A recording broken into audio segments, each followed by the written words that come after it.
What's good? What's good? What's good? What's good?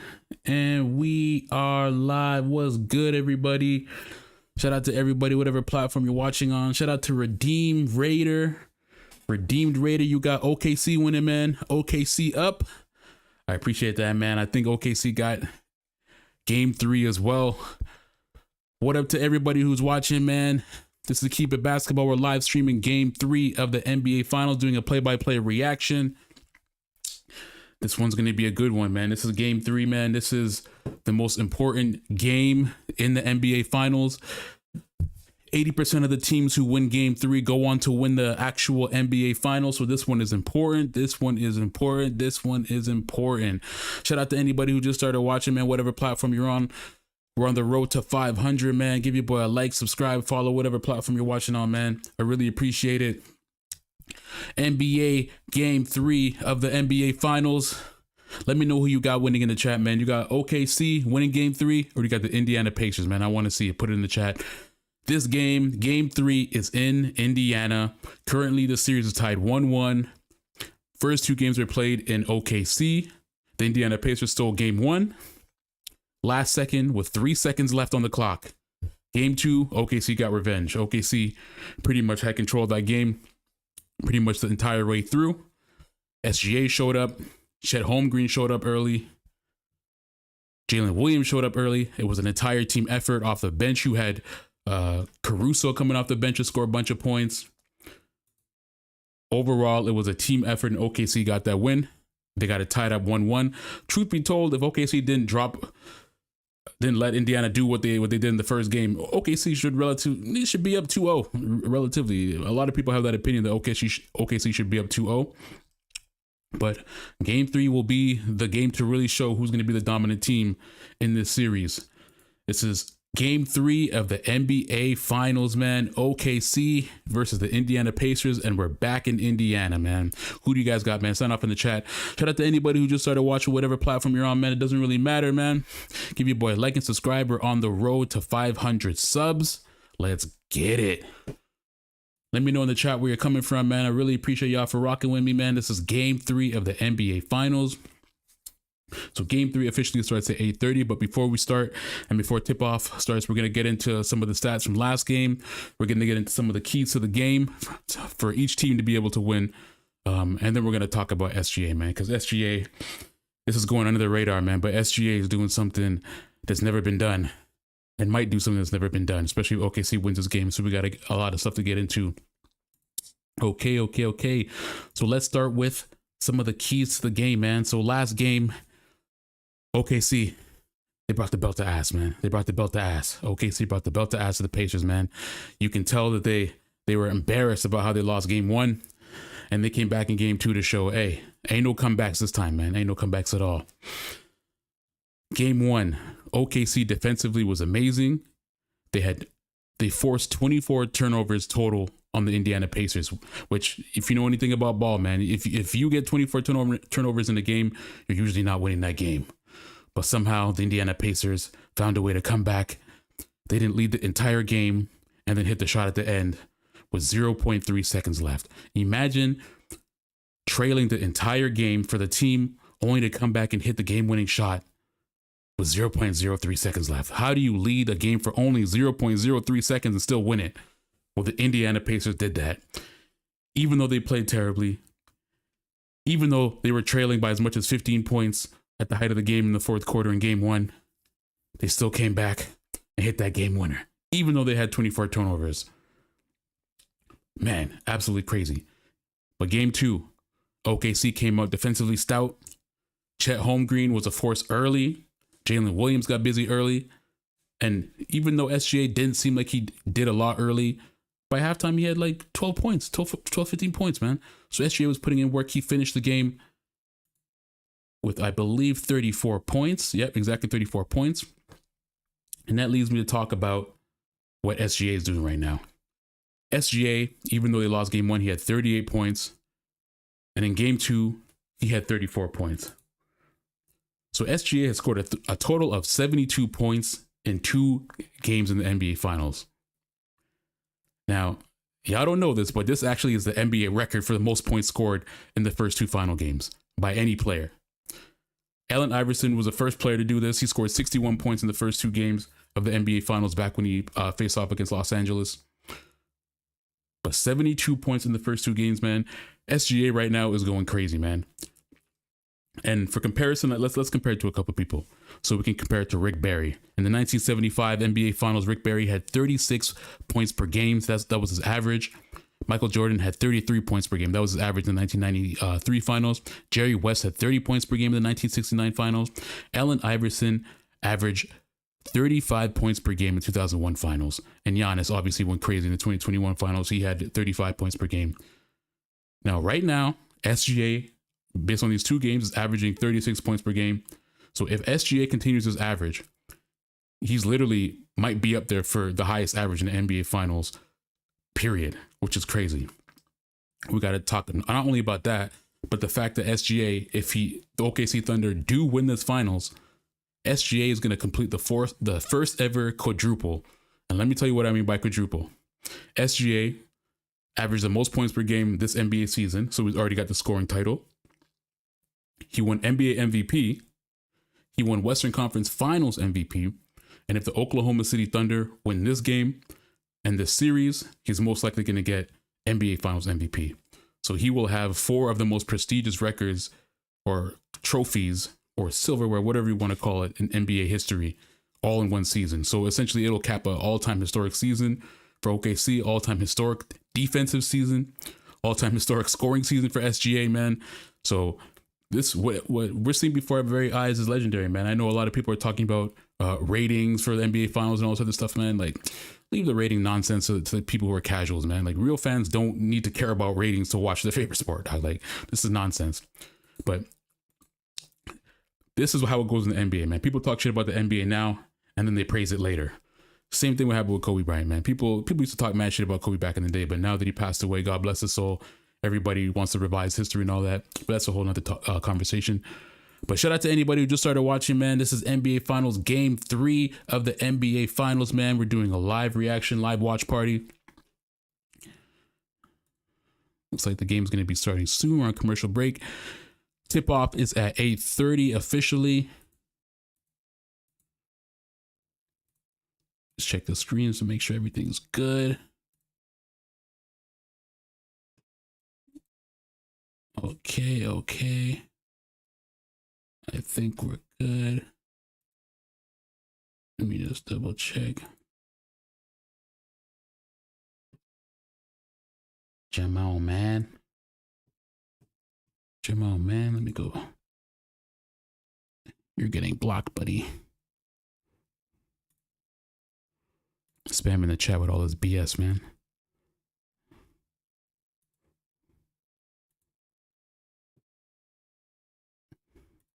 Let's block this. Move. Okay. Let's go over here. Okay, man. If you just started watching, man, let me know who you got winning Game 3 of the NBA Finals. We got a poll up on YouTube, man. I want to see you guys vote. Go ahead and put in the poll. Who you think got Game 3 of the NBA Finals, man? Let me figure this stuff out over here.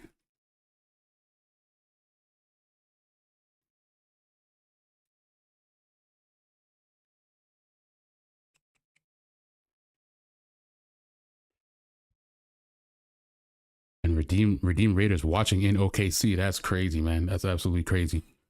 Okay, I know OKC right now, they got to be going. It must be final city right there, man. You guys got the best team in the NBA, the best record in the NBA, and now you got a chance to finally win the title, man. I want to know what you guys think, man. If OKC wins the title, does SGA become the all-time best Oklahoma City player of all time? Because he did what KD couldn't do. He did what Russell Westbrook couldn't do, and James Harden couldn't do. I know when they went to the finals in 2012, they came up against that Miami Heat team, which was obviously just stacked with a bunch of Hall of Famers and legends. But I want to know what you guys think, especially you out there in OKC. Okay. Let's see what's going on. I find this NBA Finals to be very interesting, especially seeing how people are reacting to it. The masses, being that it's two small market, quote unquote, NBA teams. Very interesting how the NBA fans react to small market teams being in the finals versus small market teams being in the Super Bowl. Very, very interesting to me. Very, very interesting. Anybody who just started watching, man, let me know where you're watching from, man. Put it in the chat. Like, subscribe. We're on the road to 500. On the road to 500 subs. So like and subscribe. It helps me grow on whatever platform you're watching on. Game 3 of the NBA Finals will be starting shortly. And we about to get it lit, man. We about to get it lit. Okay, let's get into some of the keys to the game before this game starts. So for the Indiana Pacers, the X factor, I believe, is one, Tyrese Halliburton, obviously, that goes without saying, but Andrew Nembhard. I think Indiana in the last game, even though it was a pretty balanced scoring effort, I think there wasn't really anybody who came in and stood out and really put their mark on the game. Usually there's one that comes in, hits a bunch of threes, etc. Tyrese Halliburton actually had a strong game compared to game 1, even though he hit the game winner in game 1. Throughout game 1, he had a pretty weak game overall. But Tyrese Halliburton was actually pretty solid. He finished game 2 with 17 points. I think Miles Turner was a lot stronger in game 2 than he was in game 1. But I think Miles Turner and Andrew Nembhard are going to have a strong game for OKC to be able to take game 3 of the NBA Finals. They're at home, which is going to give them a little extra boost. The fact that they have the crowd behind them. You know how the Indiana crowd is too, man. That crowd is strong. They're about their shit. Caitlin Clark might be in the crowd as well too. I'm pretty sure Caitlin Clark likes going to all the Indiana games as well. Tyrese Halliburton's dad is going to be there, so that might give him a little extra oomph. But I think for the Indiana Pacers to be able to win this game against a stout OKC defense, especially a confident OKC team that just came off of the last game, I think that Andrew Nembhard and Miles Turner are going to have a very, very strong game. I think Obi Toppin has been doing his thing coming off the bench. He's been hitting 3 after 3 after 3. I think he was a little bit weaker last game overall, if I remember correctly. Let's see, Obi Toppin. Yeah, Obi Toppin, last game, he only had 3 points. And Obi Toppin was one of the reasons why they really came back in game 1 as well, too. Obi Toppin hit a lot of late shots, which brought the Pacers back into the game. So Andrew Nembhard, Miles Turner, and Obi Toppin are going to have a strong game for the Indiana Pacers to be able to win game 3. For the Oklahoma City Thunder, I think the X factor has got to be Jalen Williams, man. Jalen Williams in game 1 didn't necessarily have a strong game, but game 2, he came out strong. Him and Chet Holmgren came out extremely strong. Chet in the first quarter came out extremely strong. And that's what you need. You need Chet to be aggressive offensively and defensively early. You need to make sure that defense on Indiana has too much on their hands to deal with, man. You can't deal with Chet Holmgren going crazy, Jalen Williams going crazy, and SGA coming in for that 1-2 punch to put it away. You just can't let it do it. And then once you get people coming off the bench, you get Caruso coming off the bench, man. You get other people hitting threes. You know, it's wraps, man. It's just too much to deal with. Too much on the defensive end and then too much on the offensive end. So the Indiana Pacers defensively are really going to have to make sure they slow Chet Holmgren down extremely early. They're going to need to make sure that they keep Jalen Williams in check. And then obviously you need to make sure that you slow SGA down. Make sure that he can't get to the free throw line. Make sure that he can't get to his usual spots, man. Because this, SGA, I call him the mid-range monster, man. He's like Kobe 2.0 when it comes to that footwork, when it comes to finding those mid-ranges in the lane, man. So that's going to be imperative for the Indiana Pacers to be able to stop OKC. Shout out to anybody who just started watching, man. Wherever you're watching from, let me know. We got someone from OKC already watching this game, man. I want to know where everybody else is watching from. If you're just new to the stream, man, like and subscribe, man. We're on the road to 500. We're trying to grow. We're going to be streaming every single game of the NBA Finals. I hope it goes to a game 7. That would be exciting, man. This series so far has actually been, game 1 was pretty lit. Game 2 was cool. I mean, OKC had a pretty comfortable lead throughout the whole game, and it was pretty clear that they were dominating that game. But I think this game can be a little bit closer. But yeah, so like I said, though, I think the X factor for the Indiana Pacers, needs to be Andrew Nemhard. Andrew Nemhard needs to come out strong. And I also think Miles Turner and Obi Toppin. Obi Toppin is that dark horse, man. If Obi Toppin comes out off the bench, starts hitting threes, the Indiana Pacers can be down by 15, 20 points and they'll be able to come back. Especially when they're matching Siakam taking him off the court, getting him some rest. Tyrese Halliburton off the bench, getting him some rest. It allows these guys to be able to get some rest, come back, and then add that extra jolt for the team. And then for OKC, man, they got to start off aggressively fast. Just like they did in game 1. Chet Holmgren got to be aggressive fast. Jalen Williams got to be aggressive fast. But I want to know what you guys think, man. Who do you think got game 3 of the NBA Finals, man? Who do y'all got? Put it in the chat. OKC or the Pacers, man? For anybody who's watching, the teams that win game 3 usually win the NBA's Finals 80% of the time. That was a stat that I heard today. That's pretty wild. Game 3 is a pivotal game in any series, especially the NBA Finals. So let me know who y'all got, man. And to anybody, whatever platform you're watching on, man, I appreciate you watching, man. We're going to be streaming every single game of the NBA Finals. Like your boys, subscribe, follow. We're on the road to 500 subs. Let's get it. NBA Finals Game 3, gang. Let's go, let's go, let's go. So like I said before, last game, SGA, 34 points. Game 1, he had 38 points. So SGA right now, he's on pace to break history in the finals, man. Like I said before, he scored 72 points in the first 2 games, which is an NBA record so far. He broke Allen Iverson's record, who's, I believe, scored 61 points throughout the first 2 games. So we're going to see, man. SGA might have an all-time season. Shout out to anybody who just started watching, man. Give your boy a like and subscribe and follow, man. We're on the road to 500 subs. This is NBA Finals Game 3 live reaction and play-by-play. We're having a watch party tonight, man. We're going to be streaming every single game of the NBA Finals. Okay, put in the chat, man, who you got winning Game 3 of the NBA Finals, man. I want to know. Let me know where you're from, who you got winning Game 3, and who do you guys think will win NBA Finals MVP? I want to know who you guys got, man. Put it in the chat. A little sippy out of drinking, I mean.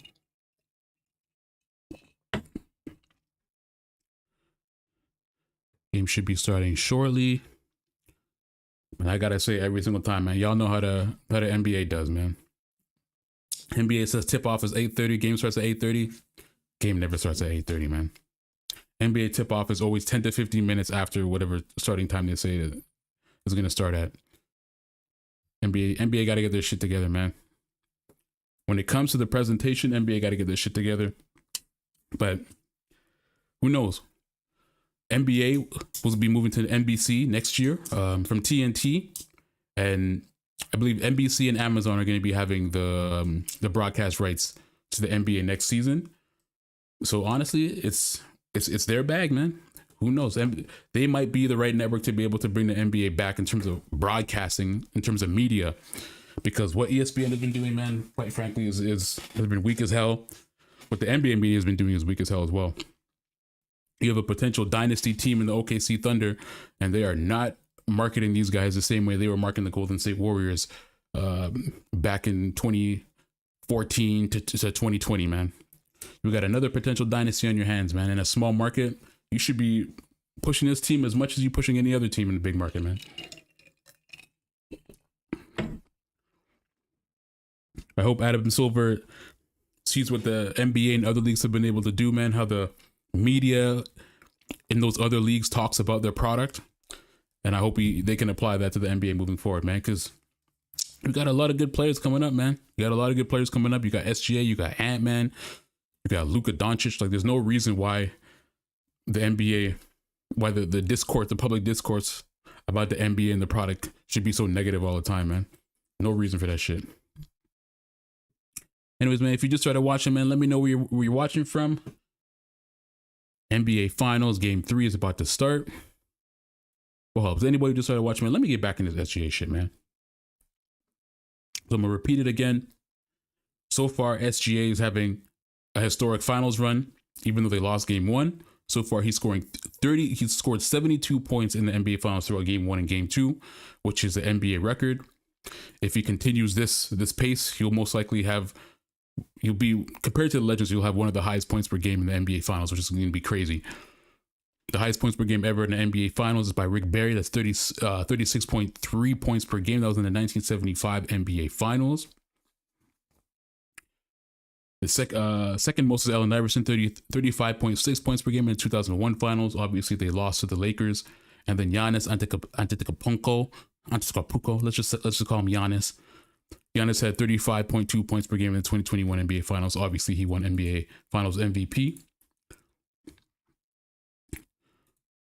So it is based on history, based on if SGA is able to maintain this level of play throughout the NBA Finals and continue to score this amount of points, and OKC wins its series and become champions, SGA will most likely become NBA Finals MVP if the OKC Thunder win. And in becoming NBA Finals MVP, he will complete an all-time historic season with the team that had essentially the best record in the NBA, had a historic defensive season, and SGA himself, in terms of personal accolades, would have won NBA Finals MVP, Western Conference Finals MVP, NBA MVP, and he would have won the scoring title all in one season. That's a quadruple that's never been done before. Now, it's worth noting that the Western Conference Finals MVP accolade is a new accolade that didn't exist before up until, I believe, 2 years ago it was introduced, 2 or 3 years ago. But it's worth noting that SGA is having an all-time historic season, but you would never really know if it comes to the media. NBA media is atrocious. Anywho, Game 3 of the NBA Finals about to start shortly.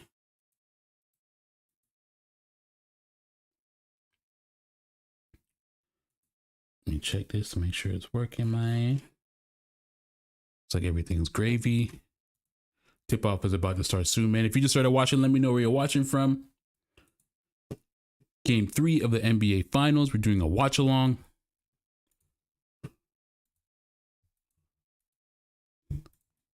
Oh, let's move this one. Thunder. Rain says, how are you watching it? Watching it at home, gang.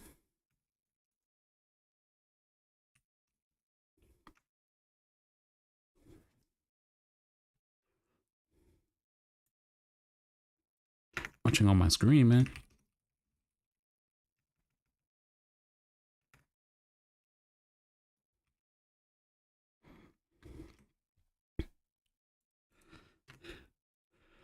Rain, unfortunately, I cannot show the game. It will get taken down and they'll delete my account, man. You know how the NBA does it, man. Because of their media rights and all that. Anybody who shows a live broadcast will get banned with the quickness. But we'll be doing a watch along, man. I can let y'all know what's going on as everything goes on. We'll continue to chat it up while the game is live. Keon says, let's go Thunder. Okay, Keon. Keon, are you from OKC? Okay, Keon must be a Thunder fan.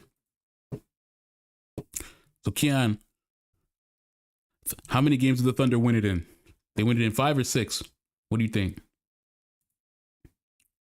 And shout out to anybody who just started watching, man. We're on whatever platform you're watching on, man. I really appreciate it, man. This is Game 3 of the NBA Finals, man. Let me know in the chat who you got winning Game 3. You got the Pacers, you got Thunder. And give your boy a like and subscribe, man, or whatever platform you're watching on. Like, sub, whatever. Everything helps me out, man. We're on the road to 500 subs. We're trying to grow out here. We're gonna be streaming every single game of the NBA Finals moving forward. Right now, tonight, we're doing Game 3. Tip-off is about to start.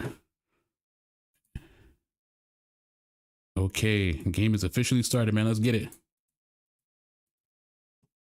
What is up with the scoreboard, gang?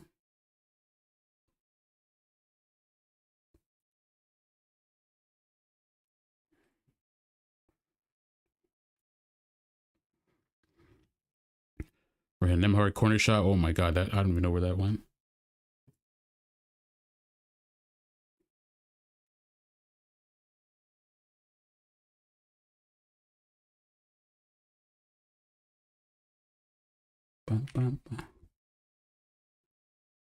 0-0. Miles Turner got the ball. Miles Turner in the lane, misses. Chet Holmgren with the rebound. Chet Holmgren he's going to the rack. Easy money. Chet Holmgren scores the first points of the game. OKC up 2-0.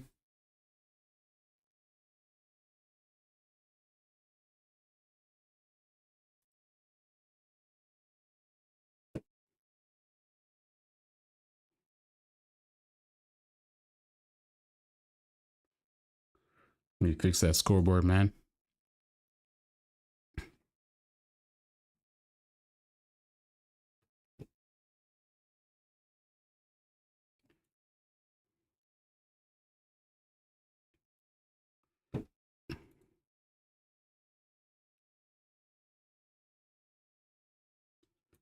Sorry, y'all. Just gotta update the scoreboard. Give me a second.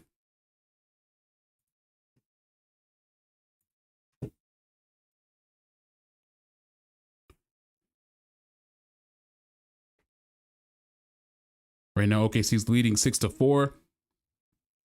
Jalen Williams with the ball. Whistle for a foul.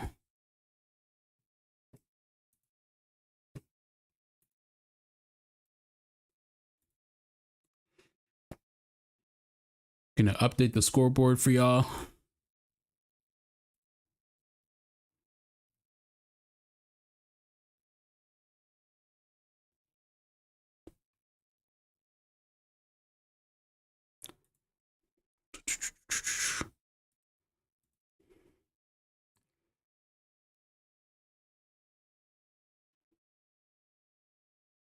Okay.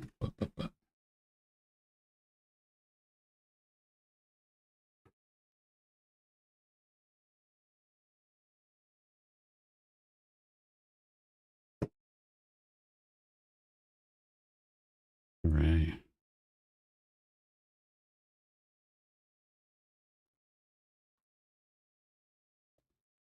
What is going on, blood?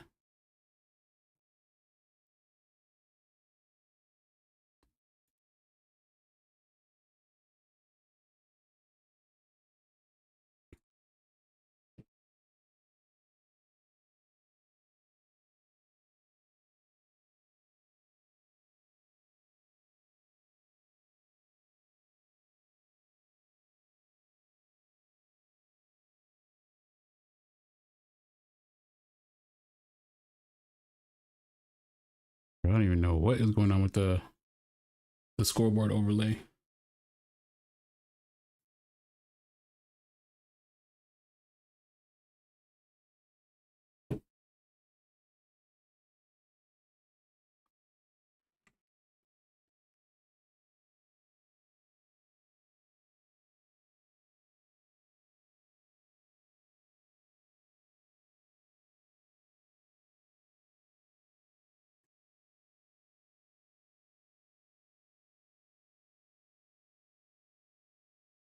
Siakam has the ball right now. Pulls up, mid-range. Money. Right now, OKC's leading 10-6. I'm gonna get that scoreboard fixed for y'all. I don't know what's going on with it.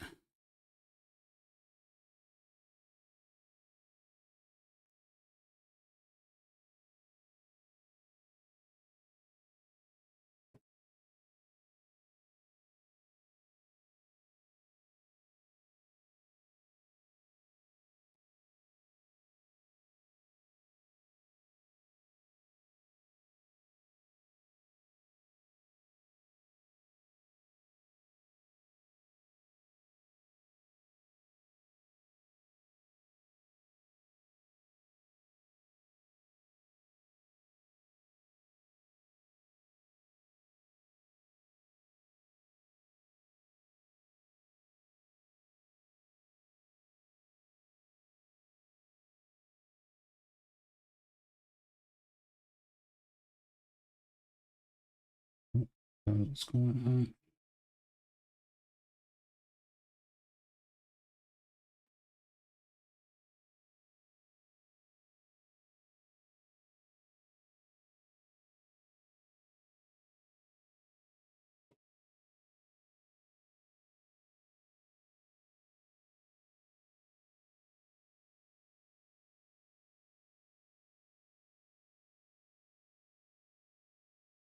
Okay, we finally got the scoreboard fixed.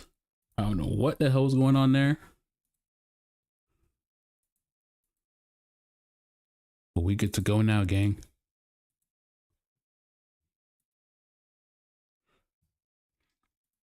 Damn. Y'all got the Pacers winning game 3? Oh my days, bro. That's crazy.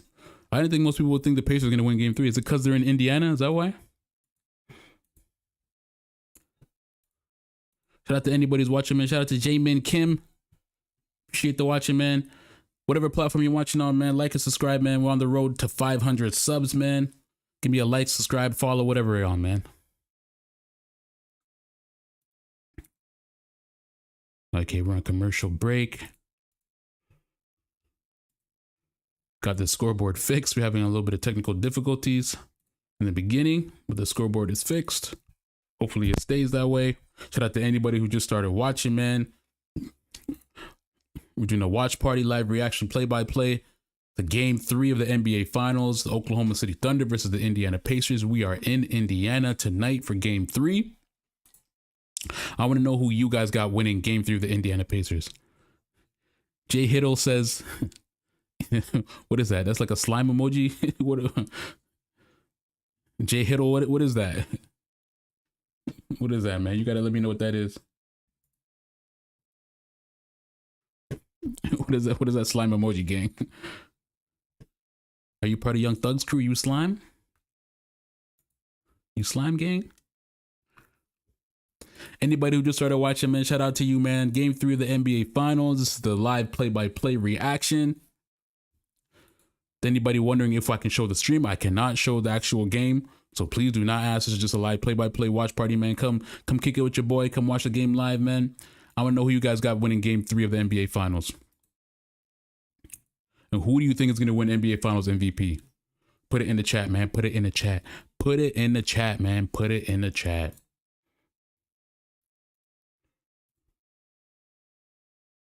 I got to respond to Jay Hiddle, man.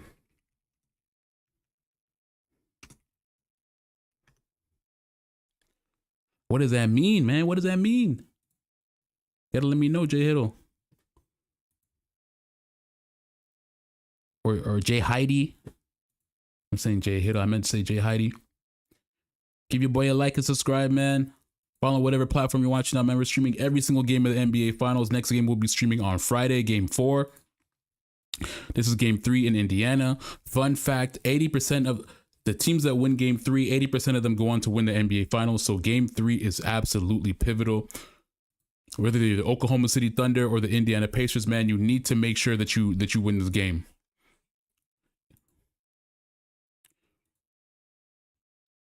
SGA right now is having a historic run in the NBA Finals so far. In game 1 and game 2 combined, he scored 72 points, which is the most ever scored in the first 2 games at this point. Allen Iverson was number 1 prior to this with 61 points scored in the first 2 games. SGA has 72. So SGA scored 11 more points than the most points scored in the first 2 games of the NBA Finals. Now, whether SGA can continue to maintain this throughout the series will be another question. But so far, man, SGA is showing out, man. He's having an all-time historic season right now, man. And it's kind of being swept under the rug. It's kind of crazy to me. Shout out to everybody liking, man. I appreciate it, man. Give your boy a like and subscribe for the algorithm. It helps me grow a lot. Helps other people learn about the stream. We're back on the finals, man. Turner's giving Chet that work, but he missed a shot.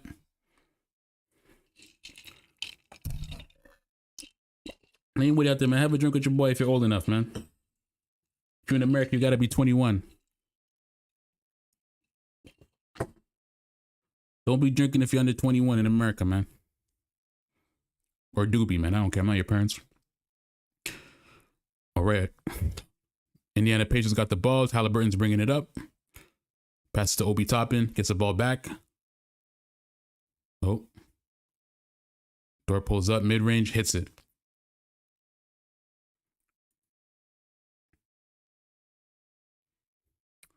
Right now, Lou Dort's bringing the court up the ball. Pascal Siakam's guarding him. Gives it to Chet. Chet gives it to Jalen Williams. He almost turns the ball over. He's putting in work. 5 seconds to shoot.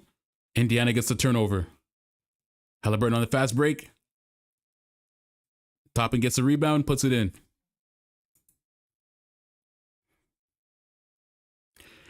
Literally everybody in that Pacers arena is wearing yellow, man. Not a single person not wearing yellow. Chet, wide open three. Misses it. Siakam with the rebound. To Halliburton. To Toppin. To Nembhard. Ooh, Nembhard took his eye off the ball. Turnover. Went out of bounds.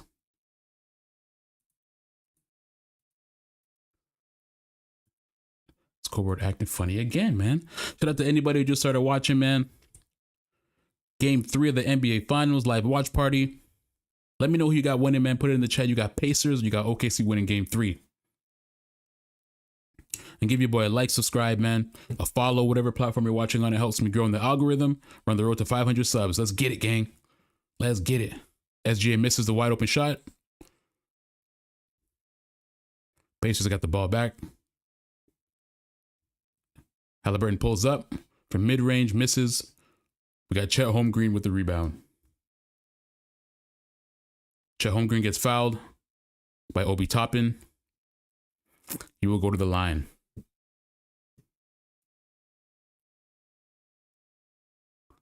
Chet Holmgren is at the line.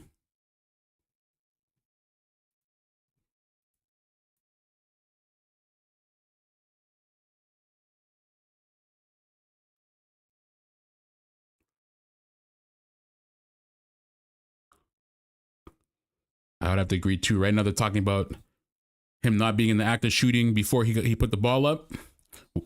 When Chet Holmgren was fouled by Obi Toppin, it looks like he was on the ground. I'm not sure why he's shooting free throws. He wasn't in the act of shooting. Yeah, he wasn't in the act of shooting when he got fouled, but got some free throws anyways, man. Lucky him. Right now, OKC is leading 19-10. The scoreboard is slightly in front of the actual game that I'm watching, at least. Obi Toppin for three, misses. Rebound by OKC. Caruso, Chet Holmgren wide open in the lane, slams it down. Man, they're just making. Tyrese Halliburton got the ball, deflected, turned over. Thunder get the ball back. SGA's got the ball. Nembhard's guarding him. SGA pulls up from three. Misses. Rebound to Indiana. Tyrese Halliburton has the ball. Floater. Got it. Money. Beautiful floater. Jalen Williams pulls up. Misses it, but gets his own rebound. Oh, steal by Halliburton. Oh, behind the back. Gives it to Obi Toppin in the lane. That's free points. OKC takes a timeout. OKC was leading by 9 and got cut to 5. So the OKC head coach had to call that timeout. Okay, we're back to that commercial break, man. Shout out to anybody who just started watching, man. Whatever platform you're watching, I'll give your boy a like, subscribe, follow. Helps me out a lot in the algorithms. Game 3 of the NBA Finals, man. I want to see who you guys got. Y'all got the Pacers. Let's check over here and see who y'all got, man.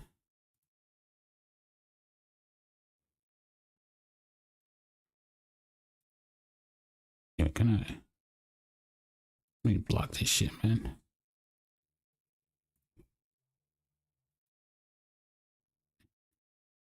Remove this, man.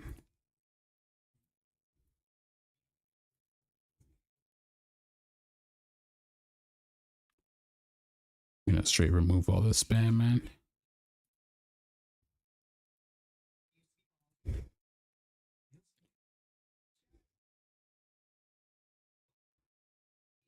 Spam be ridiculous, man. Remove this one by one.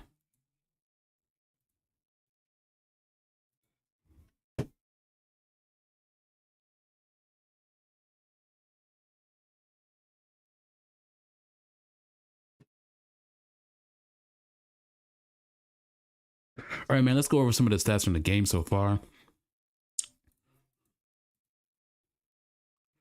See how each team is doing. Right now, just under 5 minutes left in the first quarter. And let's see some of the team stats, man. So right now, both teams are shooting relatively well.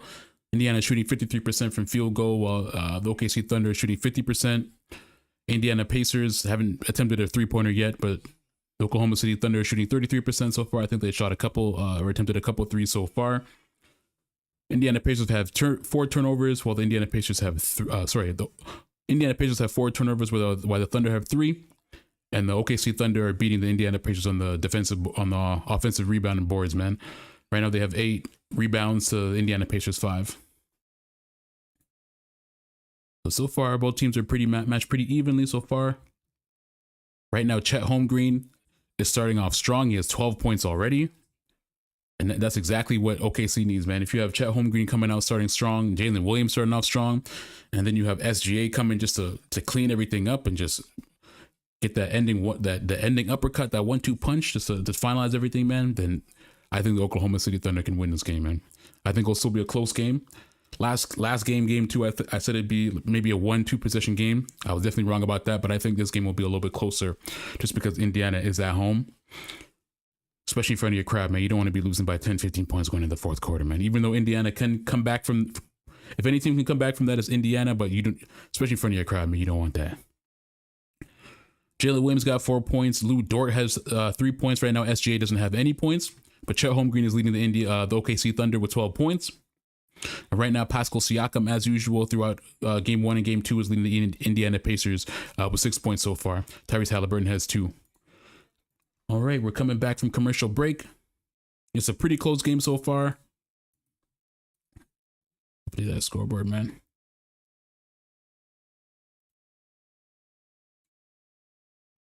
All right, game is back.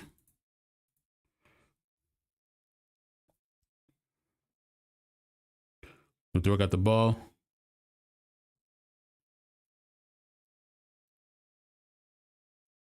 Ludor. 3, money.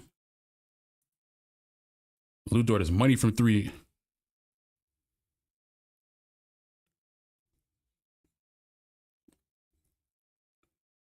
Tyrese Halliburton with the ball. Being guarded by SGA. Just switch. Sorry, screen. To top it in the corner. Gives it to Miles Turner. Miles Turner gets blocked by SGA from behind.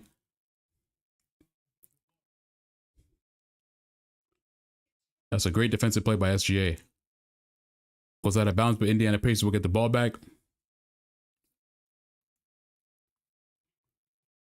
Shepard comes off a screen, shoots a 3, left side, misses. Caruso with the rebound. Oh. Okay, so he just turned the ball over. Okay, Tyrese Halliburton forces a turnover on Wiggins.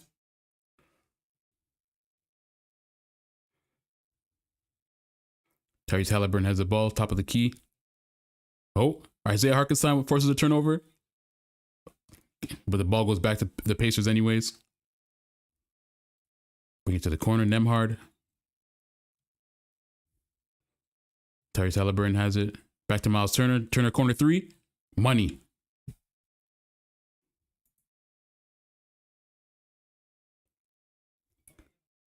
Caruso's bringing the ball up for OKC. To Isaiah Hartenstein. Isaiah Hartenstein to Lou Dort. Lou Dort pulls up. Misses. Pacers with the rebound.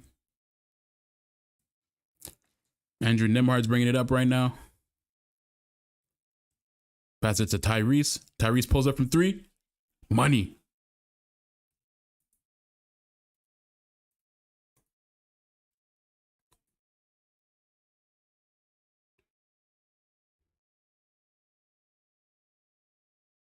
Wiggins to Lou Dort in the corner. Lou Dort for 3. Gets it. Money. Lou Dort has hit every single 3 he's attempted so far. He's 3 for 3.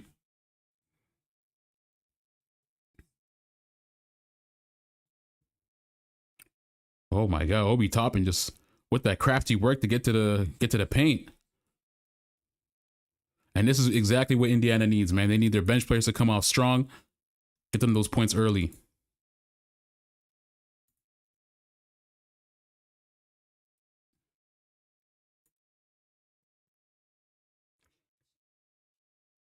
SGA gets to the paint, scores his first. Oh, SGA went to the rim, but it got goaltended by Miles Turner, so he'll get those points. It's officially his first points of the game. Tyrese Halliburton has the ball. He's being guarded by Wiggins. Oh, nice little pick and roll to Miles Turner, but Miles Turner misses the layup. To Caruso. To Wiggins. Wiggins drives to the paint. Guarded by Tyrese. Tyrese gets a steal.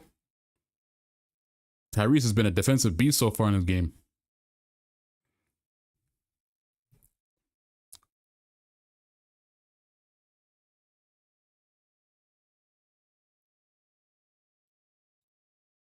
Top in for three. In and out, bounces out.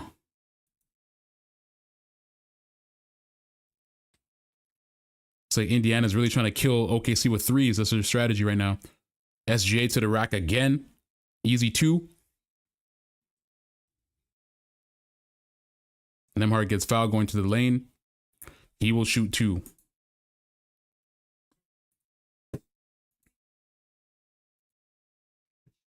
Shout out to anybody who just started watching, man. We're live streaming Game 3 of the NBA Finals, man. Appreciate anybody who watching. We're on the road to 500 subs. Like, subscribe, follow whatever platform you're on. I really appreciate y'all for rocking, man. And put whoever you think is going to win Game 3 in the chat. Nembhard hits the first free throw.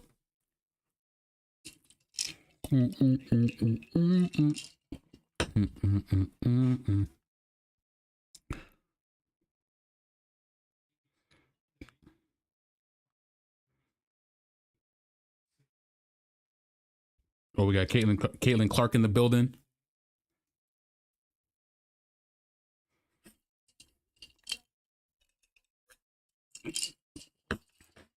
Got some of the WNBA players sitting courtside. I wonder if they get free tickets. Getting courtside tickets with a WNBA salary is wild. SGA. Oh, foul on Pacers. Foul on Shepherd. And now OKC's in the bonus.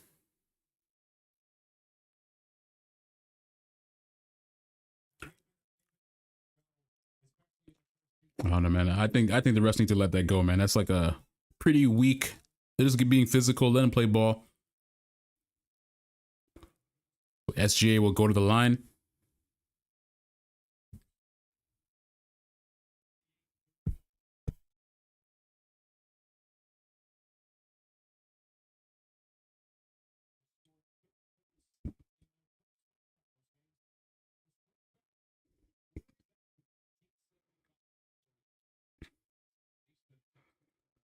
We got Aaron Nesmith checking in for the Pacers.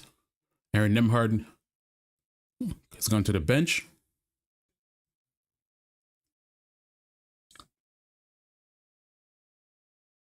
SJ hits both free throws.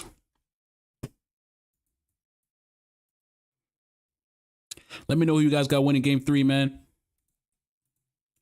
I want to see y'all put it in the chat, man.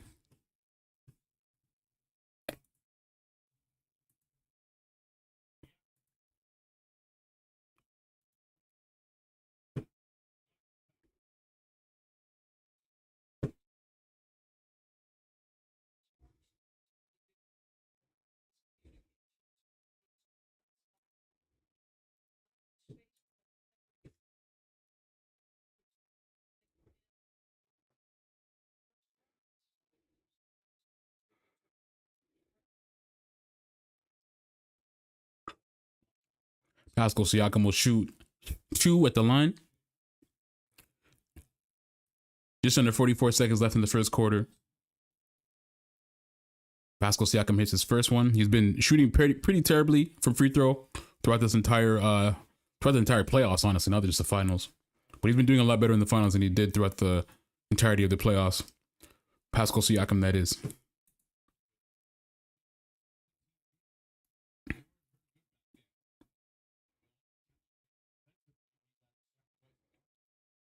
Pascal misses the second free throw, but Indiana gets the rebound. Oh, out of bounds. Go back to OKC.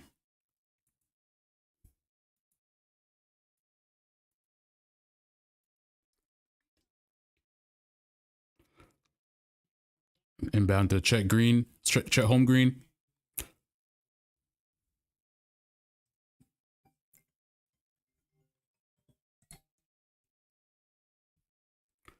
Chet Holmgren will go to the line. He gets fouled.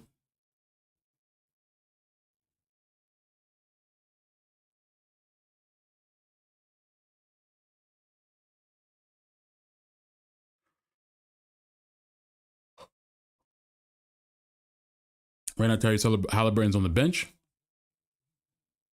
Chet Holmgren hits the first. Free throw.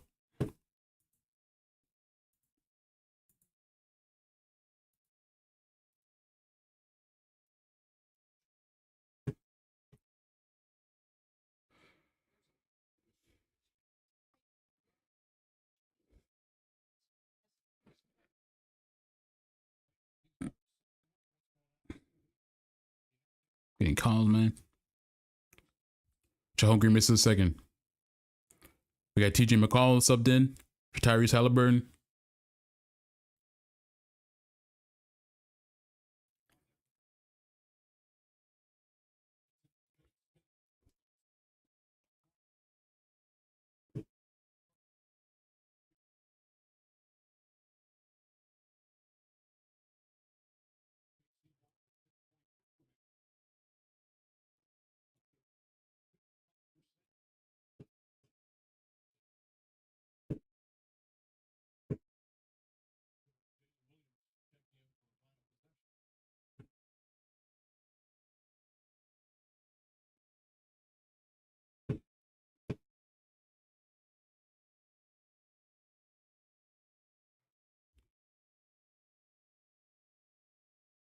It's Jay. All right, that's the end of the first quarter. End of the first quarter, Oklahoma City Thunder leads 32-24.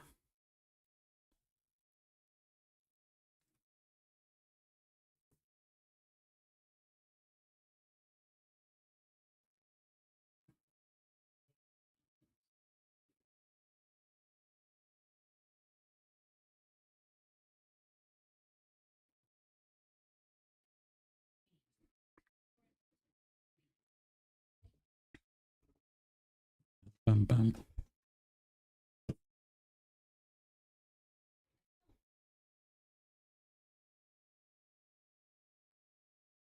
Let's see what's going on, man. Pascal Siakam still leads the Indiana Pacers with 7 points. Miles Turner, 3 points. Tyrese Halliburton with 5 points. Tyrese Halliburton's coming off or starting out a lot more aggressive than he did in game 1 and 2. Tyrese Halliburton was acting more as a facilitator early in game 1 and game 2, but at least he's starting off a little bit more aggressive this game. He already has 4 assists. We have Obi Toppin with 6 points already off the bench. That was one of the X factors I said coming into this game. It had to be Obi Toppin. Obi Toppin had to come in and make sure that he was shooting threes, making himself a presence right away, right off the bench. Bum, bum, bum.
Got a lot of Pacers in the building, man.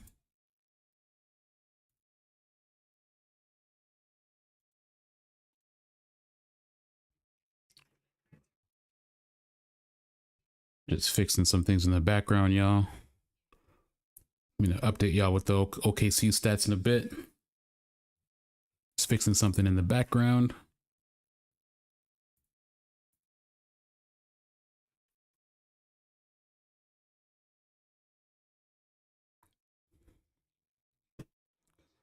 Just fixing something in the background right now. But I will be updating the stats soon.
Holy.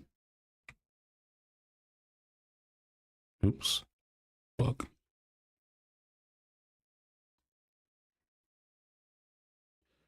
Just fixing something in the background.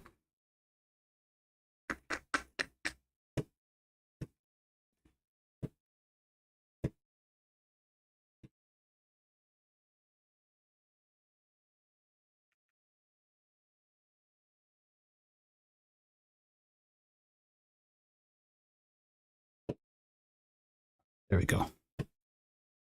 We're good to go.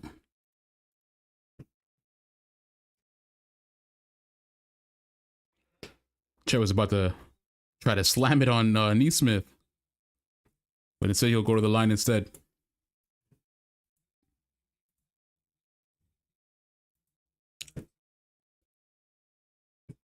Shout out to anybody who just started watching, man. Give your boy a like, subscribe, follow whatever platform you're on. Home Green is shooting free throws. He hits the first one.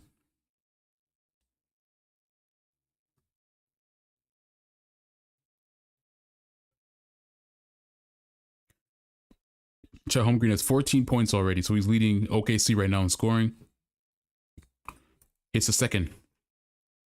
So right now, Chet Holmgren has 15 points, 4 rebounds. SGA has 6 points. Jalen Williams with 4, and then Lou Dort with 9 points, all threes. Nobody else off the bench has scored for OKC so far, which I would say is a good sign for OKC. OKC has scored 34 points already. So far, the starting cast has scored and contributed quite a bit.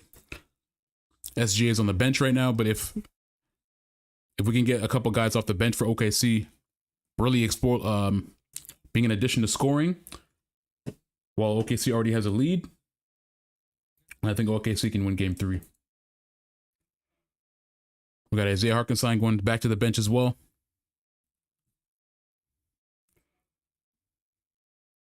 Obi Toppin is coming back in for the Indiana Pacers. Miles Turner is also coming back to the bench for the Pacers as well. TJ McConnell back in. Pascal Siakam is still on the floor. Mathurin looks like he's cooking. He wants to pull up. Mathurin pulls up. Money. Pulls up from mid-range. Deep 2. OKC has the ball. To Chet Holmgren. Wide open to Caruso. Caruso gets blocked by Siakam. Goes out of bounds. It'll be OKC ball again.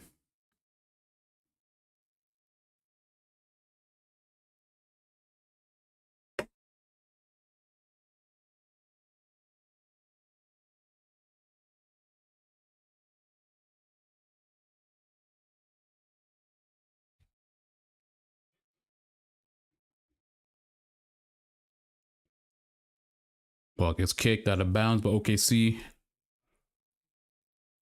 will get it back.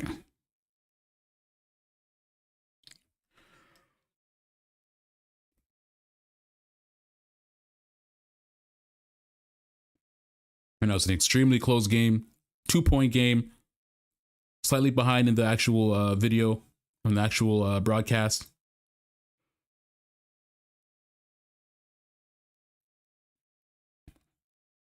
Jalen Williams pulls up.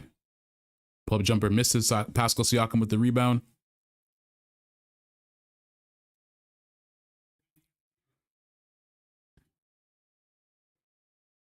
Mathurin to TJ McConnell. Obi Toppin back to McConnell. It's a give and go. In the lane. Oh, beautiful. To Aaron Nesmith. And then McConnell steals it, bounces it off Wallace. Pacers get the ball back.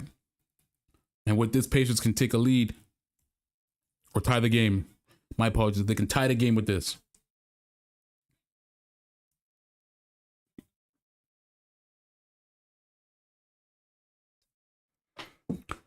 OKC is getting sloppy, man. We need to get back in the game.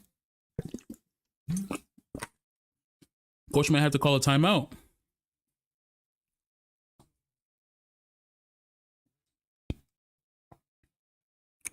Bounce. Misses a shot. OKC gets the ball. From Chet Holmgren to Wiggins. To Wallace in the lane. He hits it.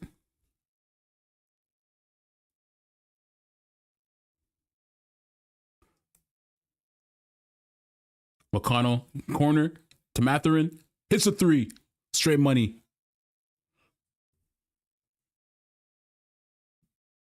The Pacers close that gap.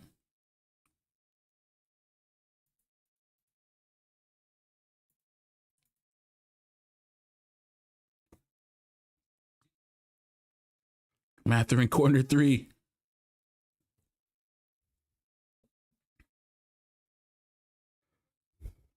And the Indiana Pacers again showing why they're dangerous, why they can close that gap so quickly.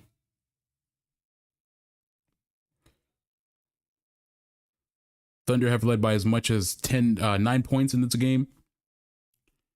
For the Pacers, as soon as SGA gets some rest on the bench, close that gap once more. And the craziest part about it is that Halliburton's on the bench still. Miles Turner's still on the bench.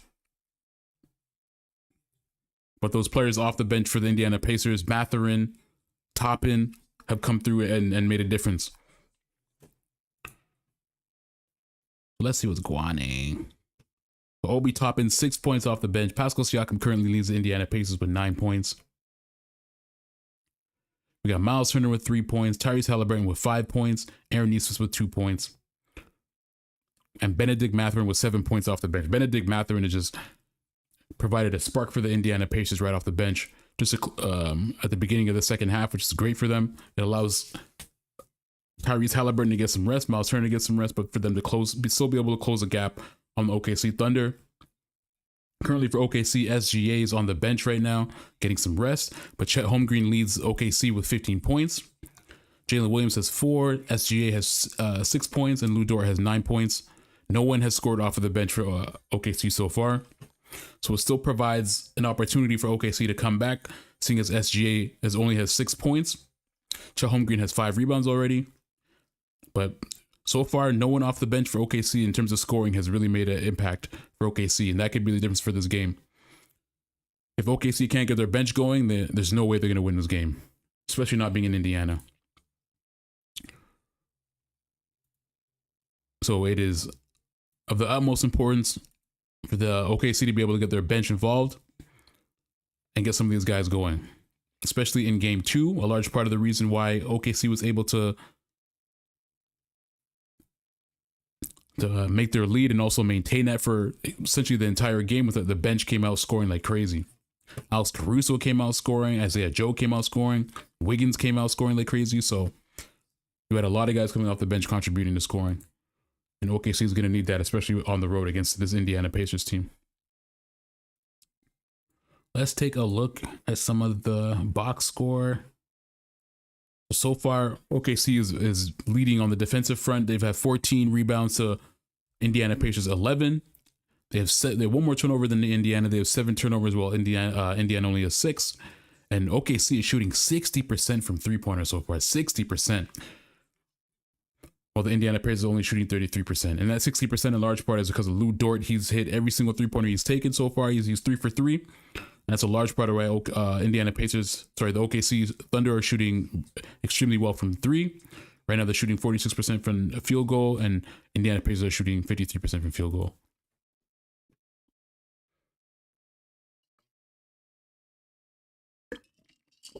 Gang, gang, gang, gang. Anybody who just started watching, man, let me know where you're watching from. Let me know who you got winning game 3 of the NBA Finals.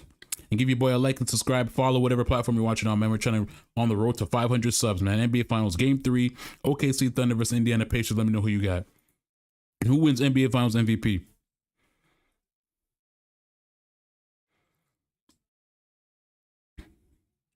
Jalen Williams has the ball.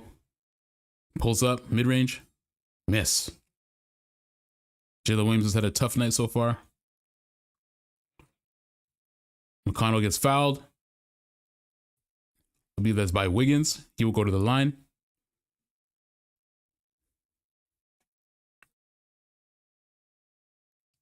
McConnell has also been... He's made himself a force in this game so far. He has 2 steals already.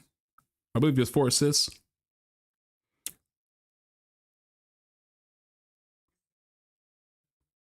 His dad's on the sideline watching him too. TJ McConnell.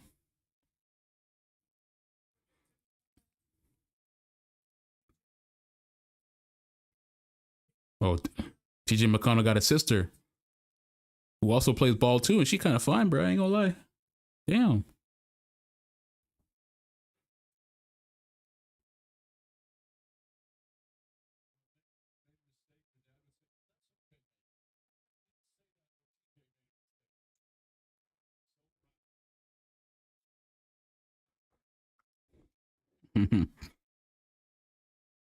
Pacers lead for the first time.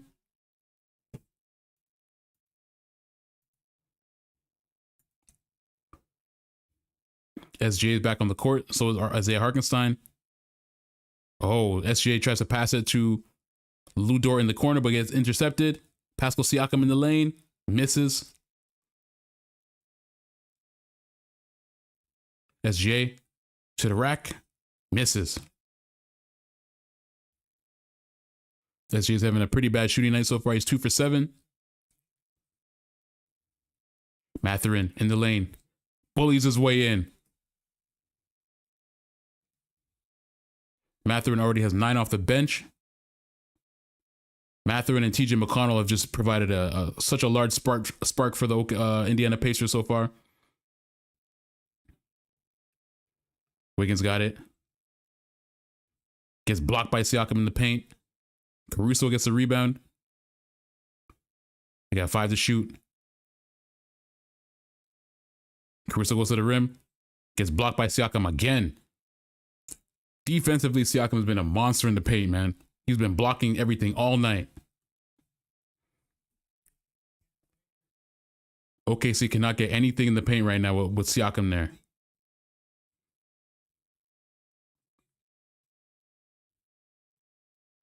TJ McConnell with the ball.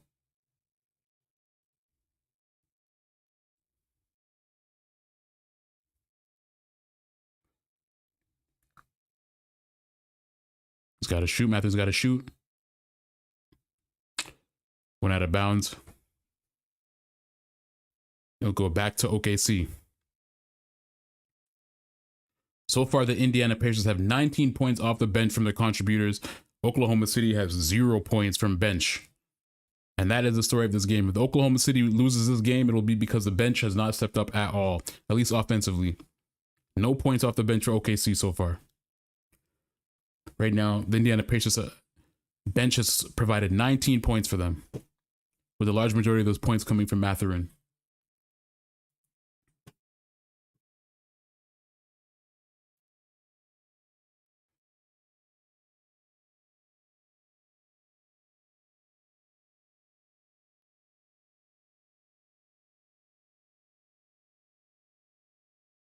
That's getting blocked, boy.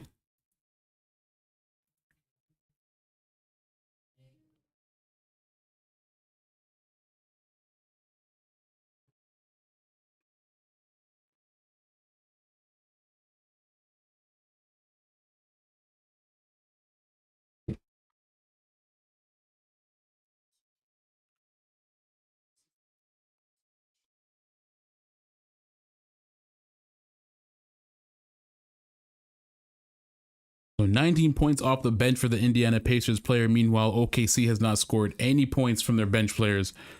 And so far, that is the story of this game. Indiana Pacers lead 39-36. Now, one thing we must say is that if that so far is the story for this game, then I will say the Oklahoma City Thunder can see that they're in a good position. The fact that no one off their bench has scored and the game is still relatively close and they're in Indiana, it's only a 3-point game. Someone could easily get the spark going for for OKC. But right now it seems like Indiana have the momentum. You have the momentum. They've been playing better defensively and they've been forcing more turnovers. Currently right now, the Oklahoma City Thunder have 9 turnovers. Indiana has 7, so they're pretty mano a mano. But in the last 5 minutes, the Indiana Pacers have made themselves a little bit harder on the defensive front, and it's showing. They're getting a lot of transition points. They're forcing a lot of turnovers. And right now, it seems like they're just gut punch the Oklahoma City Thunder. Oklahoma City Thunder can't score any points right now. If you just started watching, man, let me know where you're watching from. Let me know who you got winning Game 3 of the NBA Finals, man. Put it in the chat. Oh, it looks like it's 50-50, man. Looks like nobody knows who's going to win, man. 50-50. Honestly, this game could go any way, man. It's still a pretty close game. Even though the Pacers have the momentum right now, OKC can still come back, man. SGA could go crazy. And if SGA goes crazy and they end up winning this game, man, this is how legends are made, man. This is how legends are made. You got to put your stamp on a game sometime.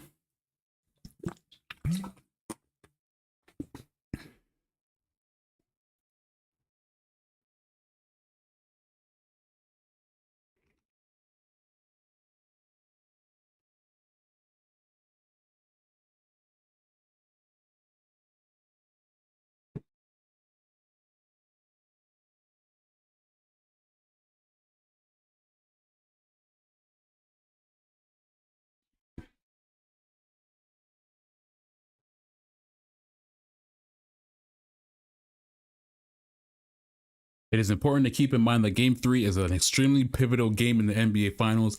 80% of the teams that win Game 3 in the NBA Finals go on to win the entire thing. So both teams need to be fighting like hell for this game. Because the majority of the time, this is the game that decides who's going to win the NBA Finals, period.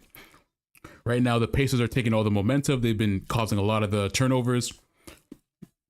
TJ McConnell and Mathurin off the bench have really provided a spark for Indiana and really closed that gap. The Thunder were leading by as much as, I believe, 9 or 8 points. And the Indiana Pacers completely closed that gap when they had SGA and a couple others resting on the bench. SGA is back, and then also, right now, Indiana has 19 points off the bench, where Oklahoma City Thunder, no one has scored off the bench so far. So you can either look at that as a good thing or a bad thing for OKC. OKC can take this. They can get their bench going and close that gap. But the fact that the game is so close, when no one off the bench has scored for OKC, can also give them confidence that if they get their act together, they can close this game out. Inbound to SGA. Deflected. Isaiah Joe pulls up. 3, money. Game tied. 39-39 right now. Scoreboard is slightly ahead. Tyrese Halliburton for 3. Corner. Misses. Indiana gets the rebound. Top in. Back to SGA. To Nembhard. Nembhard pulls up from 3. Money.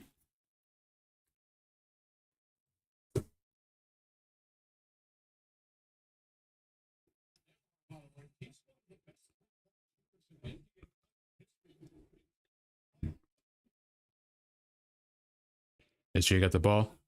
Isaiah Joe pulls up another 3. Tie game again, 42.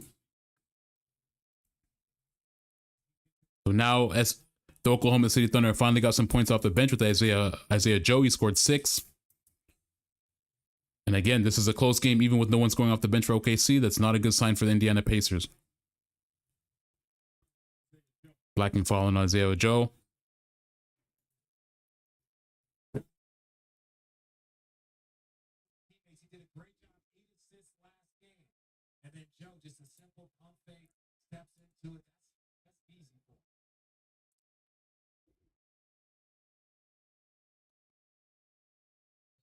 Mathurin, another foul on Isaiah Joe. Mathurin will go to the free throw line.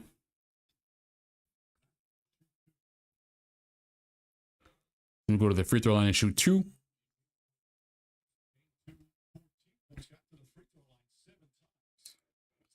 Mathurin got 9 points already. He will shoot free throw number 1. Nothing but yellow in his crowd, man. Hits the first one.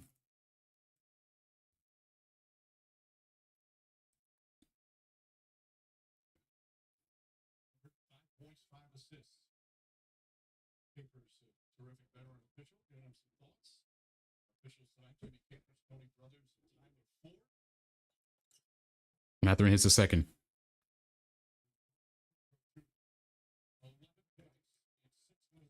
Inbounds to SGA. OKC has the ball. Bring it up the court. Guarded by Nembhard. Oh. Gonna pull up. Long 3. OKC misses. Halliburton to Obi Toppin, who's slashing. Gets it in there. And 1. Mathurin.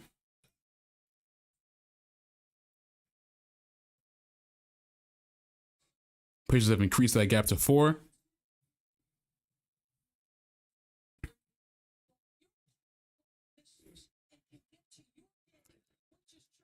Defensively, it looks like the Oklahoma City Thunder are just all over the place right now, which is crazy because they're the number 1 defense in the NBA by a long shot, and usually defense is their strength. But it looks like this Indiana Pacers team is just giving them a hard time right now.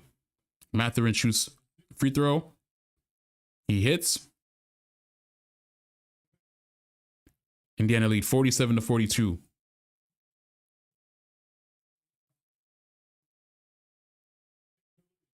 SJ has the ball, guarded by Nembhard.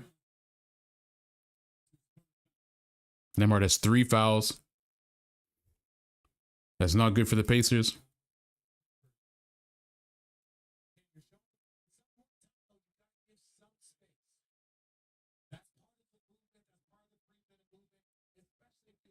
Nembhard will go to the bench.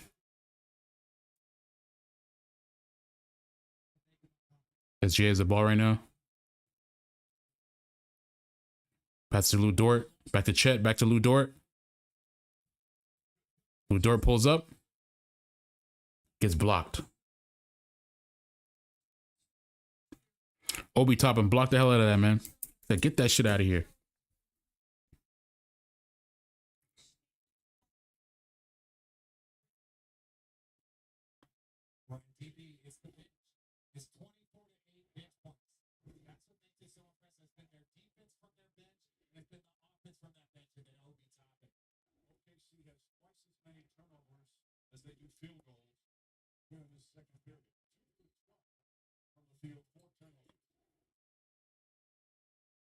Chet Holmgren, what's a 24-second shot clock violation. Tried to get the shot off before the violation went off, but he didn't get it. Indiana gets the ball back. Tyrese Halliburton's pulling the rock up. Floater in the lane. Oh, that floater's been money all night for Tyrese. And Tyrese Halliburton has been a lot more aggressive early than he has in game 1 and game 2. Chet Holmgren. Caruso for corner 3. Money. So one thing I will say about this so far, it seems like Indiana has not been able to establish a really large lead or really pull away from OKC. OKC still staying in that game. And their bench is really starting to contribute now too. Jalen Williams. Oh. Almost lost the ball. Oh, gets blocked by Tyrese Halliburton, but he gets the ball back. Jalen Williams wants this one-on-one with Tyrese. Gets fouled.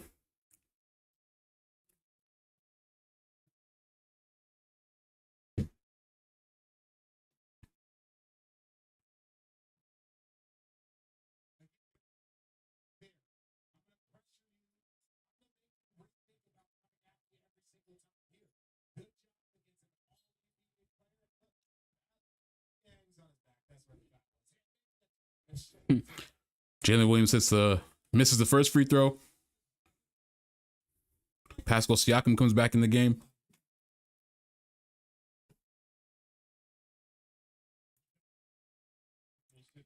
Holmgren will take some rest, and Harkenstein's coming back in as well.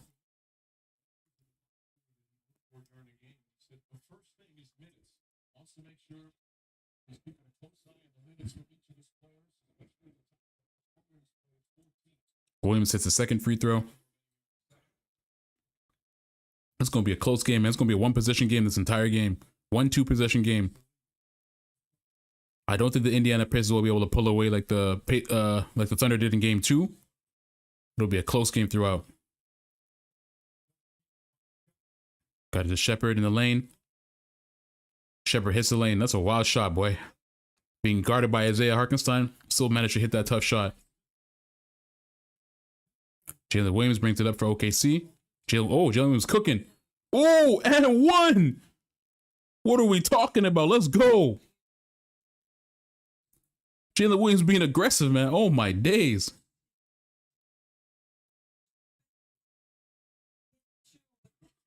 That's tough. That is tough. Both teams want this, man. I fuck with it.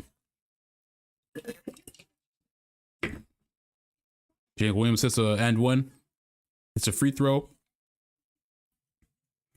And it looks like the OKC Thunder are really starting to get that spark back, man. They're starting to get players contributing off the bench. Still a relatively close game. Corner three. The Shepherd. He misses. OKC rebounds. SGA is back on the floor. SGA pulling up. Gets to the rim in.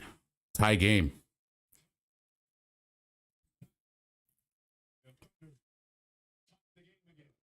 The Thunder are coming back, man. It looks like the Thunder have finally started just attacking the rim, and they're trying to get in the paint.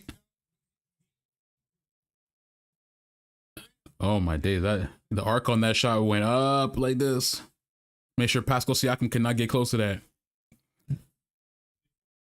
Okay, we're back on commercial break, man. And so far right now, the Oklahoma City Thunder have closed the gap again with the Indiana Pacers. Like I was saying, the Oklahoma City Thunder have to be relatively happy with what's happening right now. Even though they weren't getting any contribution or any production off the bench in terms of scoring, they're still able to keep it to a 1-2 possession game, which is good in their favor. It means that as long as they got their bench players involved, as long as they got some production and started getting them going, they could keep the game relatively close. Indiana Pacers, even though they got that spark off the bench from Mathurin and from TJ McConnell, they weren't able to extend that lead by like a 10 or by a 5 to 10 point lead. And that's dangerous because Oklahoma City Thunder, they also got a good coach, man. They're going to be able to adjust to whatever Indiana Pacers are doing defensively, even though they looked a little bit slow at first. But it looks like they're finally being able to adjust. They're attacking the paint a little bit more as well. They're seeing some weakness in the paint. And they're just going straight to the basket, man. That and one by Jalen Williams, man, that's super tough. And that's exactly what they need to do. They need to be extremely aggressive in the paint to be able to open up those 3-point lanes or the 3 points on the side. Drive to the basket and kick it out. But so far it seems to be working. We're 51-51. Game 3 of the NBA Finals, man. Who you guys got winning this game?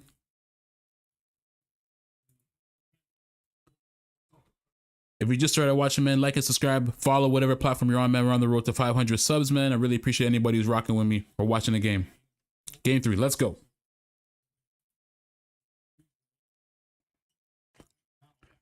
McConnell pulls up, misses. OKC has the opportunity to take the lead. SJ pulls the ball up, gets a screen from Harkenstein. SJ going to the, oh my God, beautiful spin. Goes to the lane. OKC is attacking the lane a lot. Pascal Siakam attacks the lane again. Right now they're going mano a mano, man. OKC right now is not settling for any threes. They're trying to attack that basket. SGA in the lane. Harkenstein slams it, yams it right down. Untold FL says, I love this Halliburton defense. Halliburton's been hooping, man. He's been playing some great defense this game. I think he's taking it personally, the fact that they're trying to go at him. I think they might have thought he was a defensive liability, but nah, not this game. This game, Tyrese Halliburton is really putting some work in. Offensively and defensively, I must say. Another floater from Halliburton, man. That inside floater on the right side, man, that's been Halliburton all night. That's been money. Pretty much automatic. OKC brings the ball up. SGA has it. Looks like he's trying to drive. Pulls up mid-range. Misses. That shot looks like it's almost automatic from SGA every single time, but he misses this time. Halliburton shoots long three. Money. This game is going back and forth, man. This game is just a straight seesaw. This game is very good so far. Jalen Williams brings the ball up for OKC. He's trying to attack that basket. He gets fouled. So Aaron Neesmith gets his third personal foul.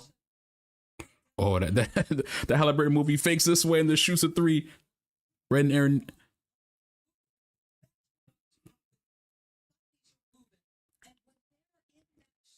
Man, this game is a fast-paced game. I'm loving this so far. Jalen Williams will shoot two. Jalen Williams hits the first free throw. Untold FL, man, who you got winning game 3?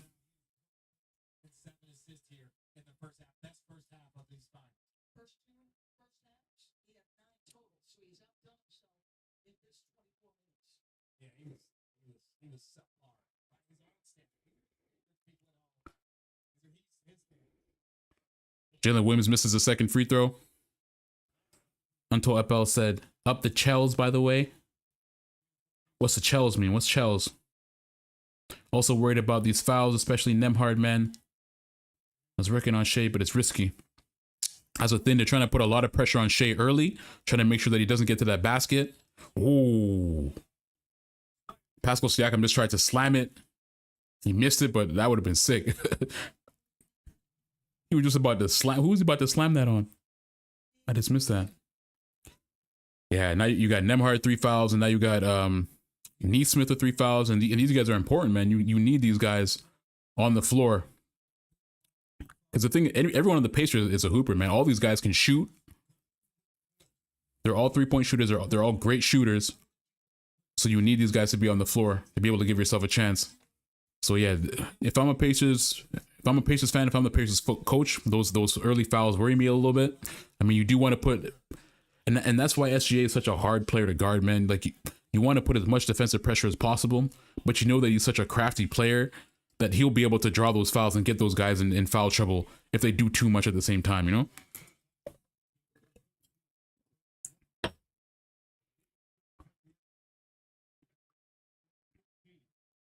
SGA has the ball.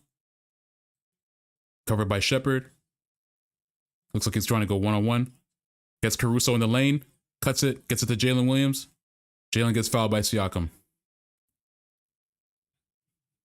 Jalen will head to the line. Pascal Siakam has his third personal foul now. So now you have 3 players in foul trouble for the Indiana Pacers. We got Pascal Siakam with 3, Aaron Neesmith with 3, and Andrew Nembhard with 3 fouls.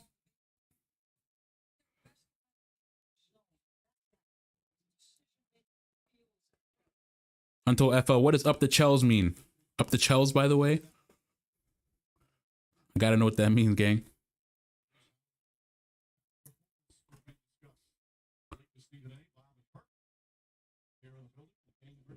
And shout out to you, man. Untold FL, where you watching from? I gotta know where you're watching from. So Pacers got game.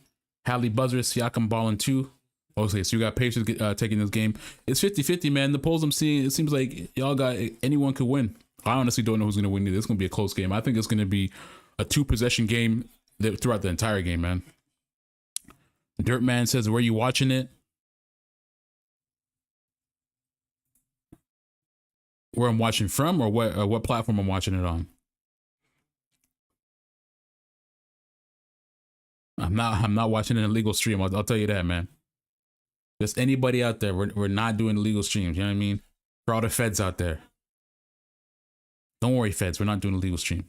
But now we're just watching it on the local TV app or whatever you call it. You know what I mean? You know how they got those web TVs you can watch on your phone, watch it on tablet, watch it whatever. You're watching it just on the web app, man. Basically got the game. Hallie got. So you think Hallie's gonna get another buzzer beater? I don't know, man. I mean, anything could happen. Anything could happen. Anything could happen. I wouldn't put it past Hallie, man.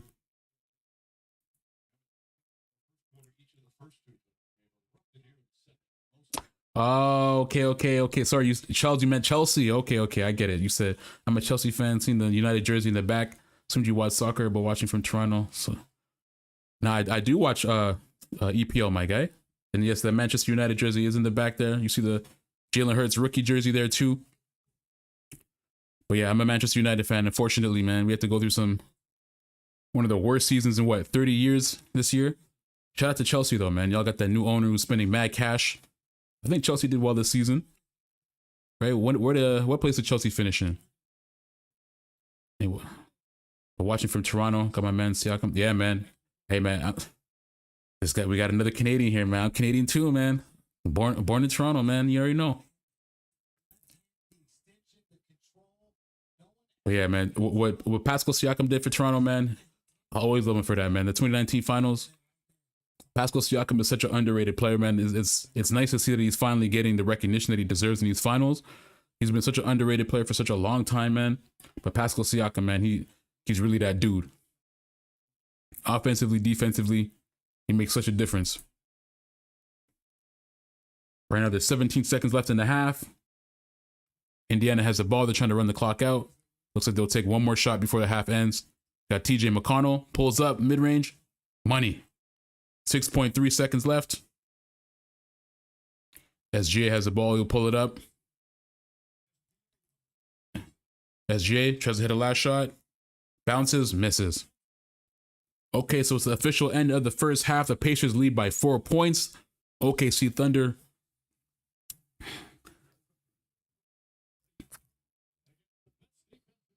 That's a nice shot. The story of the game early was that the Indiana Pacers were getting production off their bench. Meanwhile, there was no one for the Oklahoma City Thunder. At the beginning of the second half, the Indiana Pacers had 19 points off the bench, where the Oklahoma City Thunder didn't have any off the bench. But the Oklahoma City Thunder's bench players started contributing, and they closed that gap a little bit. The Pacers end up leading by 4. At first, the Oklahoma City Thunder led by as much as 9. But as soon as SGA came out and a couple other players sat just to rest a little bit, TJ McConnell went crazy. And Benedict Mathurin came off the bench as well too, and produced a lot, man. Benedict Mathurin, I believe, has 13 points already. Let me double check that and see what the scoring is looking like. Benedict Mathurin has 14 points right now. Obi Toppin has 6. Ben Shepherd has 4, and TJ McConnell has 6. So you had TJ McConnell and Benedict Mathurin come off the bench and provide a lot of scoring and a lot of presence for the Indiana Pacers to be able to help them get that lead and take it. And they've been maintaining it ever since. It's been around a 2-possession game since that point. I don't think the Indiana Pacers will be able to extend the lead by a crazy amount. I think the Oklahoma City Thunder is going to be able to stick in there. And then now OKC just started to get production off the bench from their guys. Isaiah Joe has 6 points. He's hit back-to-back threes coming off the bench. Alex Caruso has 3. Isaiah Hartenstein got 2. So they're finally getting some production off the bench. Right now, Chet Holmgren has 15 points. He's leading OKC in scoring. Jalen Williams has 11 points. SGA has 11 points. Lou Dort has 9. He's hit three threes pretty much. So Lou Dort is 3 for 3. So yeah, so the story of I guess the second quarter is that Oklahoma City finally got their bench going and finally got some production. And if you're OKC, you can look at this in 2 ways. If you're OKC, you look at this and you say, okay, we kept the game relatively close, 2-possession game without any scoring from our bench. And now our bench is really starting to score and we're able to tie the game or keep it within a 1 or 2-possession game.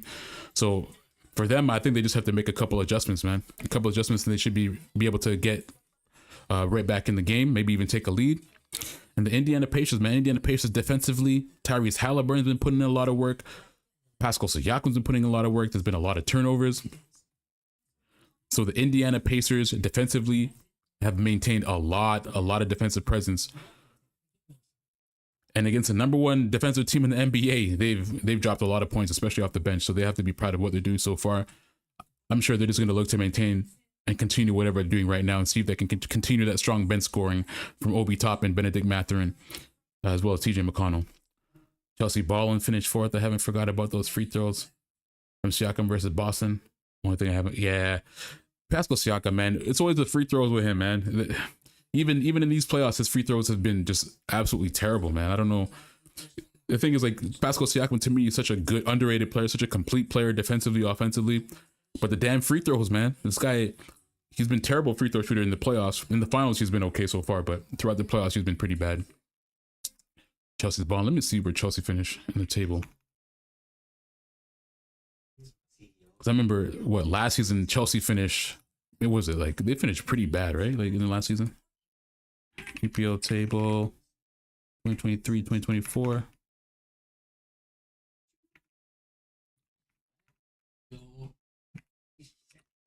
Let's see, because I know last season Chelsea spent a bunch of money, but they didn't really finish that well. Or was it the season before that? Last season they finished 6th. Yeah, okay. So I'm thinking of 2022, 2023 season. So I remember that season when that American guy bought the club from the Russian dude. I forgot what his name is, from the previous Chelsea owner, and he was just throwing money they were throwing crazy money, just buying every single player, man. It seemed like they were spending like fucking $30 million a week or something like that. It was crazy. I think at the end of the year they had like spent $1 billion on players or something like that. It was absolutely crazy. So they finished 12th that year. And last year they finished 6th. Yeah, damn, Chelsea's doing well, man. They finished 4th this year, so they'll be playing Champions League football next year, unlike my team. Shit's sad, man. Manchester United is a shell of themselves right now. Shout out to anybody who started watching, man. Let me know where you're watching from. Let me know who you got winning game 3 of the NBA Finals. Right now in the polls, it's looking like it's 50-50. So based off the game so far, it looks like anyone can win this, man. I don't even know where this is going myself. Dirtman 96 says, where are you watching it, man?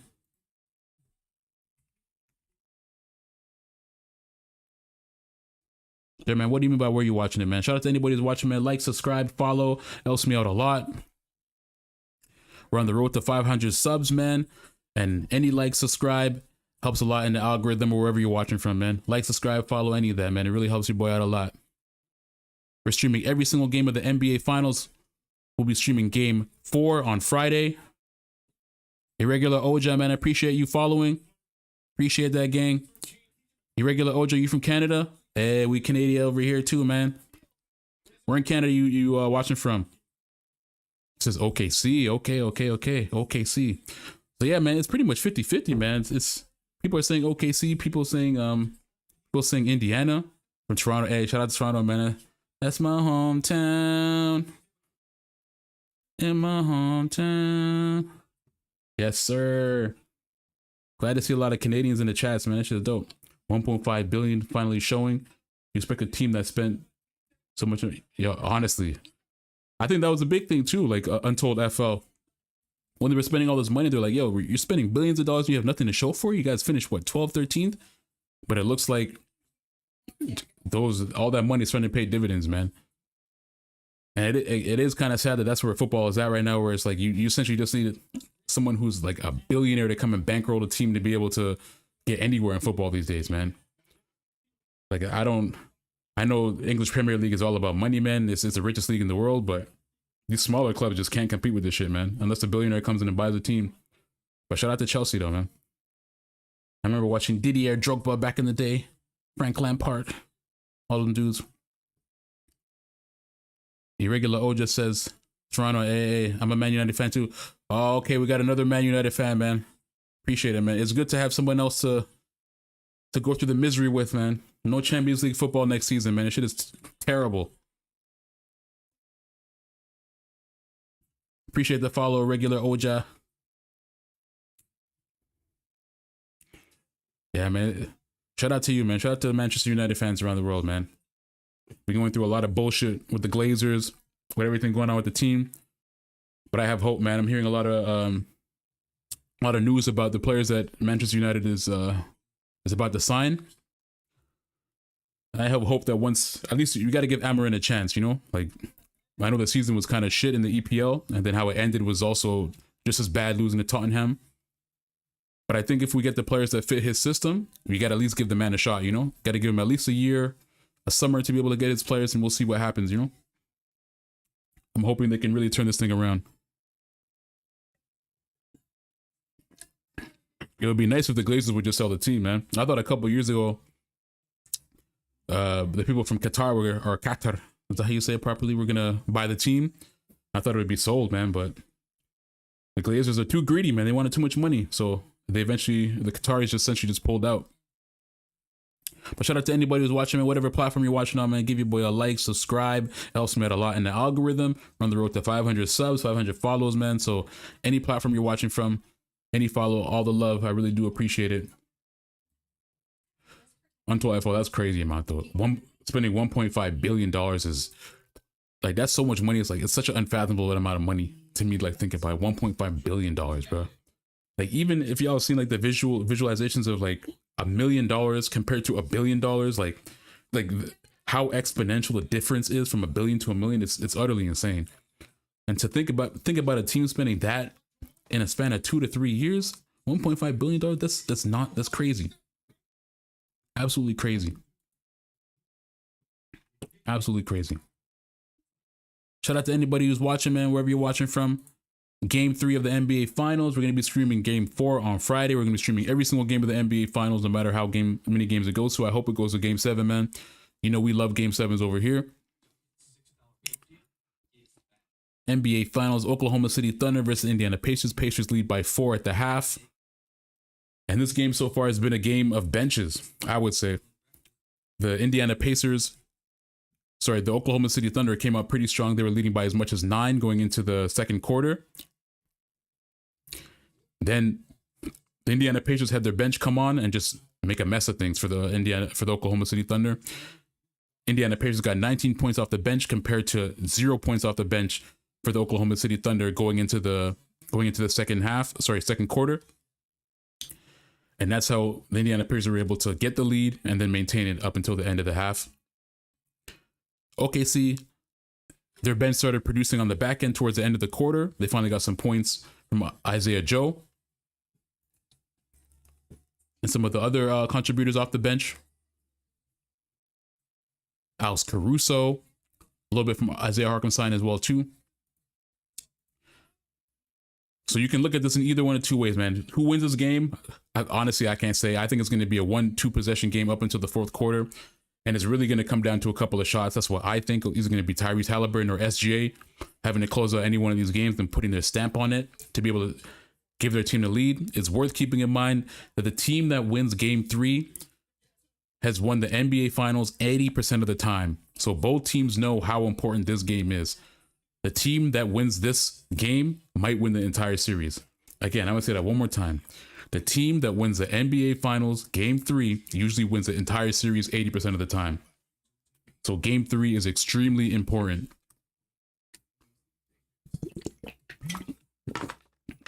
Psychologically and for momentum. If the Oklahoma City Thunder lose Game 3, they're going to be kicking themselves in the foot, man, because they're going to know that Game 1 essentially cost them this series. You can't be lackadaisical against the Indiana Pacers, man. You just can't do it. Yeah, irregular OJ, man. We got no choice, man. Got to give Amarin a choice. Sorry, got to give Amarin a chance. Be able to do what he's going to do. Got to be able to give him money to be able to spend, man. You got to be able to get these players. But I'm hearing that we've already assigned what? What's the name? Bueno. We got the man from the Wolves. What's his name again? I keep forgetting. I'm blanking on his name. The Brazilian guy from Wolverhampton. Let me just Google this shit real quick. Because I'm forgetting his name, man.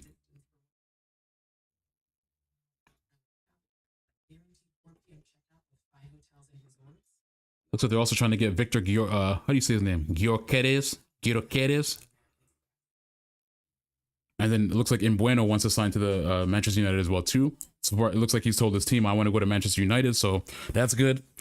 And I will say that's one good thing about Manchester United, man. Even though we can do terribly, because the brand of Manchester United is so strong worldwide in the Premier League, because there's so much history with that club, even though they're doing bad, every player thinks in their mind, if I sign to Manchester United, if I'm part of the rebuild, if I'm part of bringing this team back to glory, they know what that does for their career.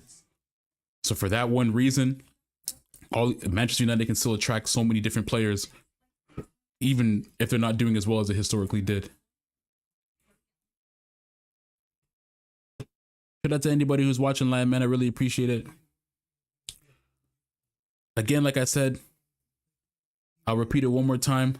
The team that wins game 3 of the NBA Finals goes on to win the entire finals 80% of the time. We also got to talk about the season that SGA is having, because he's on pace to do something that's never been done before. Number one, SGA has scored 72 points in the first 2 games of the NBA Finals, and that's an NBA record. Nobody's done that. The closest person I think was Allen Iverson, and he broke Allen Iverson's record. If the Oklahoma City Thunder do win this series and win the NBA Finals, and SGA is NBA Finals MVP, he will have completed the first ever quadruple in NBA history. And let me tell you what I mean by quadruple, because this will be all-time season. He will have won the scoring title, NBA scoring title, because SGA had the highest points per game this entire NBA season. He won NBA MVP. He won Western Conference Finals MVP. And if he wins the NBA Finals, he'll most likely win NBA Finals MVP. So that's a quadruple. So if the Oklahoma City Thunder are able to win the NBA Finals, SGA will be closing out an all-time historic season from a shooting guard. Crazy to think about. Something that's not really being talked about in the greater media or NBA media. I don't know why, but NBA media is pretty garbage anyway, so not surprised. Shout out to anybody who just started watching, man. Let me know who you got winning game 3 of the NBA Finals, Pacers or Thunder. Put it in the chat. And let me know who you think will win NBA Finals MVP, man. Right now it's halftime.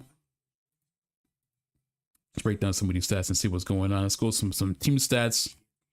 So right now we got the Indiana Pacers shooting 55% from field goal. Oklahoma City Thunder is shooting 47%. OKC is shooting 60% from 3-point, which is crazy. Indiana Pacers are shooting 38%. OKC has 11 turnovers to Indiana Pacers 7. So Indiana is definitely forcing a little bit of defensive pressure on OKC. Usually it's the other way around. And right now, OKC is leading in rebounds, 21 rebounds to Indiana Pacers 16. So you can see those 3-pointers and the fact that they're winning on the defense, on the rebound, on the boards, is what's really keeping OKC in the game. The fact that now they've got some contributions and some scoring off their bench is really keeping them in the game. It's a 2-position game. It's close. This game is going to be, I think, a 2-possession game going through the entirety of the game. And it's probably going to come down to a shot by Tyrese. It's going to come down to one shot by Tyrese Halliburton, man, or SGA on the other side. It's going to be a close game, man. This might be, I think Untold FL might be right, man. It might be a buzzer beater by one person. Who knows if it's going to be SGA or if it's going to be Tyrese Halliburton, man.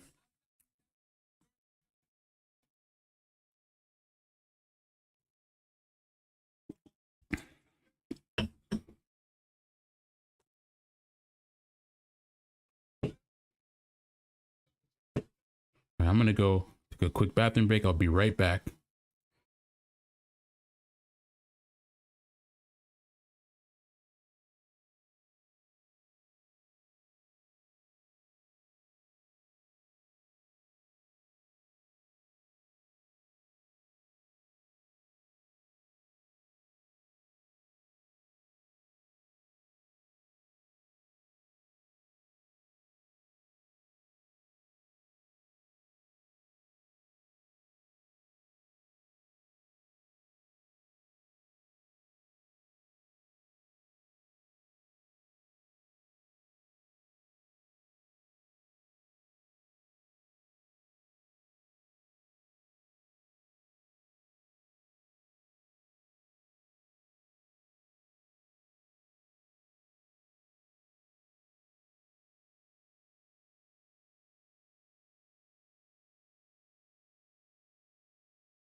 We bike, we bike, we bike.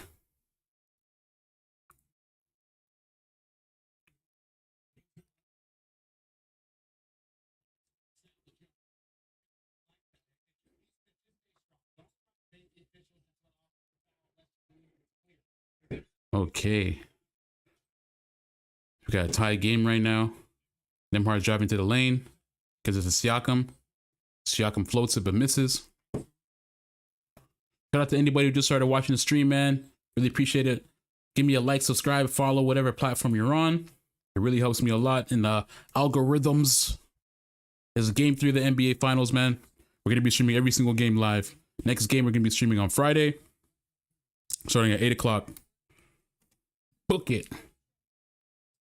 Book it, book it. Let me know if you just started watching the stream, man, who you got winning this game and who you think will be NBA Finals MVP. Spaz FV113, man. Halftime just ended. We back right now.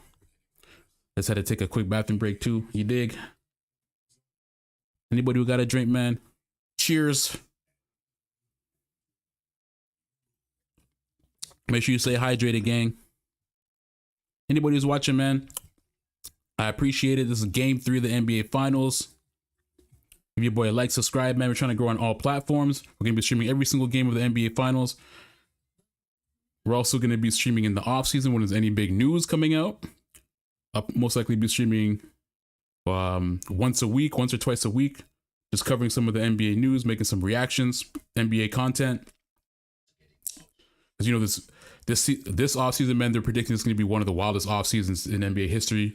You got a couple of people who might get traded. You got KD who might get traded. Potentially Giannis who might get traded, which is crazy. There's conflicting reports about that. There's reports about the Toronto Raptors potentially being a destination for Giannis. New York, there's a lot of different places. KD, it's the same. A report came out today from Shams as well, saying there's a couple of teams that are open to getting KD. I believe it's the Rockets, it's New York, it's the Spurs, and it's the Timberwolves. And it looks like right now, currently, the Spurs are leading the race for KD. Now, KD on the Spurs would just be absolutely insane, man. There's also a rumor that Giannis might go to the Spurs as well. Imagine having Victor Wembanyama, Giannis on the same team. Like, what? What are we talking about, bro? Imagine having Victor Wembanyama and Giannis on the same. Do they win the like? Is that an automatic NBA Finals lock? Having Victor Wemby and Giannis on the same team is just nuts.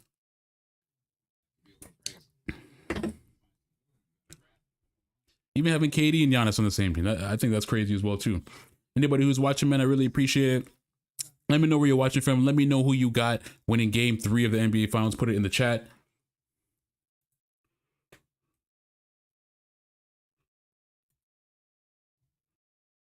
See what's going on, man. Wherever you're watching the stream from, man, like and subscribe. Really helps me out a lot in the algorithms. We're going to be streaming every single game of the NBA Finals. Game 4 on Friday. Game 4 on Friday. And then we'll be doing some more content and reactions, live streaming news in the off season after the NBA Finals as well.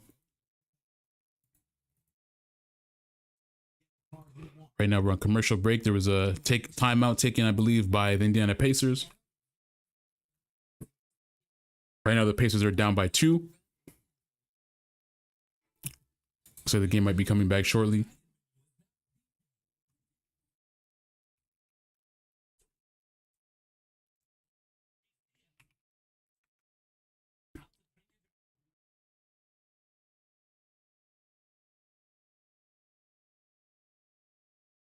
Oklahoma City Thunder keeping this game pretty close, man.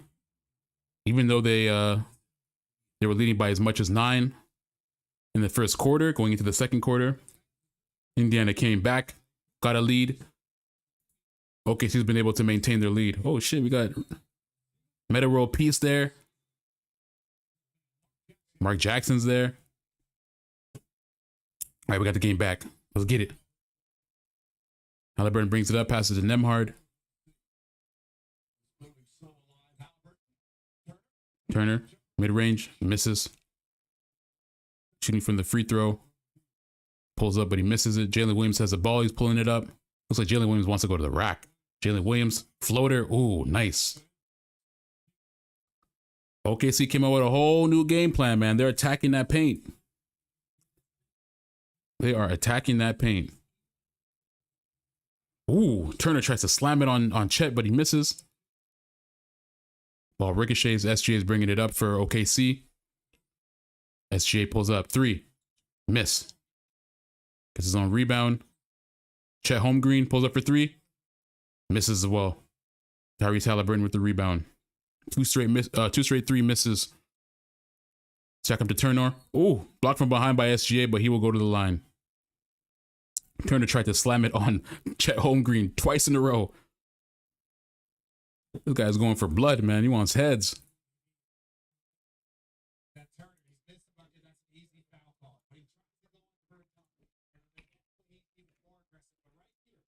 I will appreciate that the Indiana Pacers are staying aggressive throughout the entirety of the game.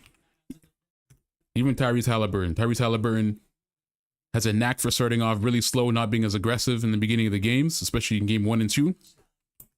But it seems like everyone in Indiana just has that dog mentality right now, man. But it seems like it's not really phasing OKC at all.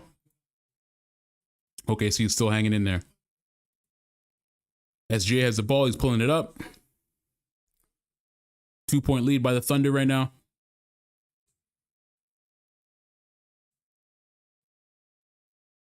Oh, they got SGA wrapped. Looks like there might be a jump ball.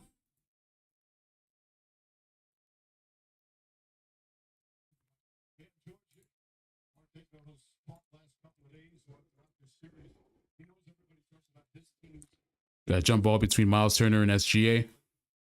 I wonder who will win this.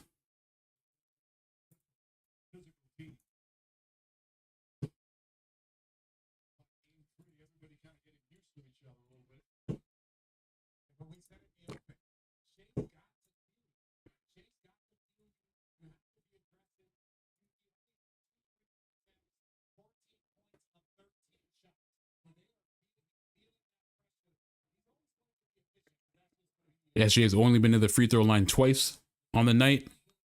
He has 14 points. Indiana wins the jump ball. Tyrese Halliburton brings it up. Halliburton to Andrew Nembhard. Siakam got it. Kicks it out to Neesmith. Catch and shoot from the 3. Neesmith corner 3. Neesmith, Siakam, and Nembhard were in foul trouble early. They all have 3 personal fouls. Ooh, wild air ball from Wallace. Tie game at 68.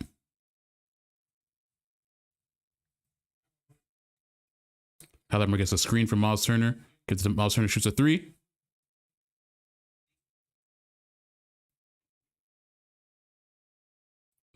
They get the offensive rebound. Halliburton drives to the lane. Woo! That was a tough layup. I think that should have been an and one, though. It should have been an and one, gang.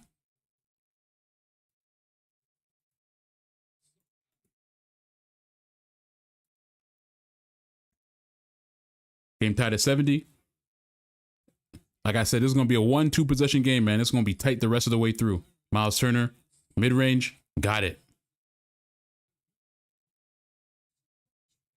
Jalen Williams will bring it up for OKC. He's guarded by Neesmith. SGA has it. Ooh, turnover. Stolen by Tyrese Halliburton. Tyrese will slam it down. That's easy money. Tyrese Halliburton has been a beast defensively all night.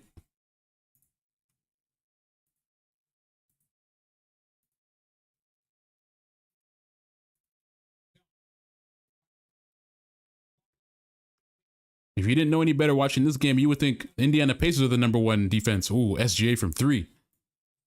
Because Indiana have been a menace defensively all night, causing tons of problems for OKC.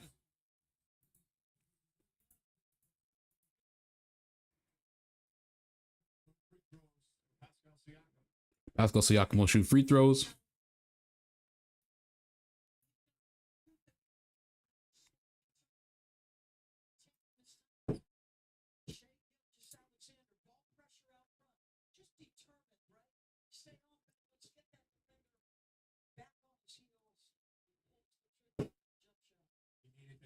just to get the rhythm going.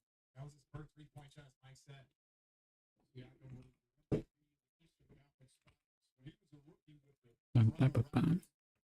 with the 4 points per game, shot 14% from 3-point range. But he says he remained confident.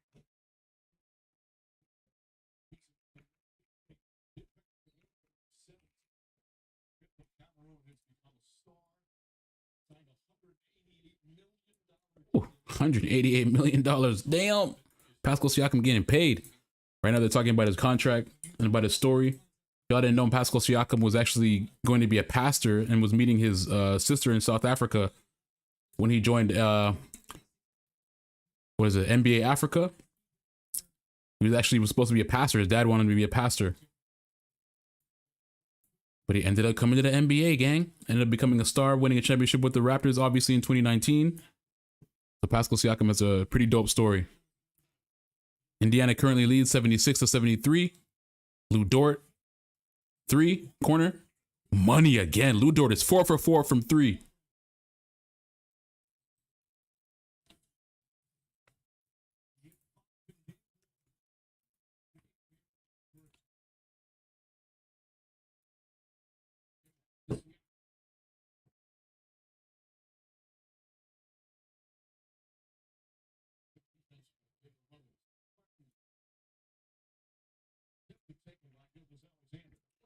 So y'all, I'm just editing the post right now. Got to get this shit ready.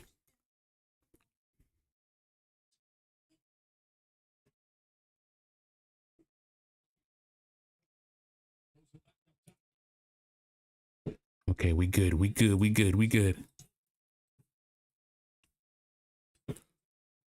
Get back to the game. Tyrese Halliburton has the ball. Pulls up for 3. Money. We're just going back and forth, man. This is a seesaw right now. It could be anybody's game. 1 possession, 2 possession game, man. Tyrese Halliburton just hits a 3. He's been aggressive throughout the entirety of the game.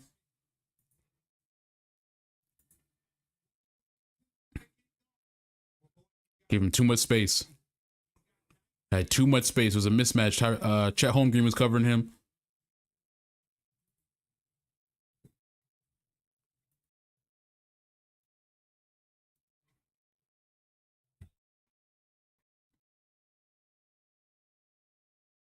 Okay, we're back to commercial break. Let's take a look at the scoreboard, man. Let's see what's going on. Right now, the Indiana Pacers lead 79-76. There's just under 6 minutes left in the third quarter. Right now, SGA and Jalen Williams are tied with 17 points. SGA has 8 rebounds, 4 assists, and 3 blocks. Oh my, I didn't even know SGA has 3. That's crazy. Jalen Williams has 17 points, 5 rebounds, 1 assist, 1 steal. Chet Holmgren has 15 points, 7 rebounds, 2 assists, and 1 steal. And we got Cason Wallace with the 4 points and Lou Dort with 12 points. Lou Dort has gone 4 for 4 from 3. All his points are 3s. He's been perfect from 3-point line, which is crazy. Lou Dort has been playing amazing.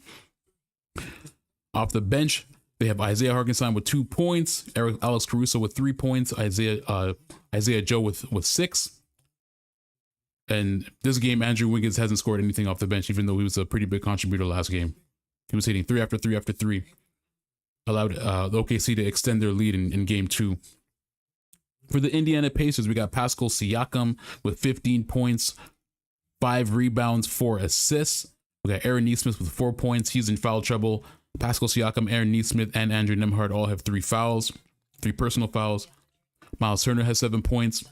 Andrew Nembhard has 4. And then Tyrese Halliburton has been aggressive since the beginning of the game. He has 19 points, 8 assists, and 4 rebounds. So he's contributing in every single way you can. And he's been a menace on the defensive front as well, too. Tyrese Halliburton has been playing extremely well defensively, causing a lot of turnovers.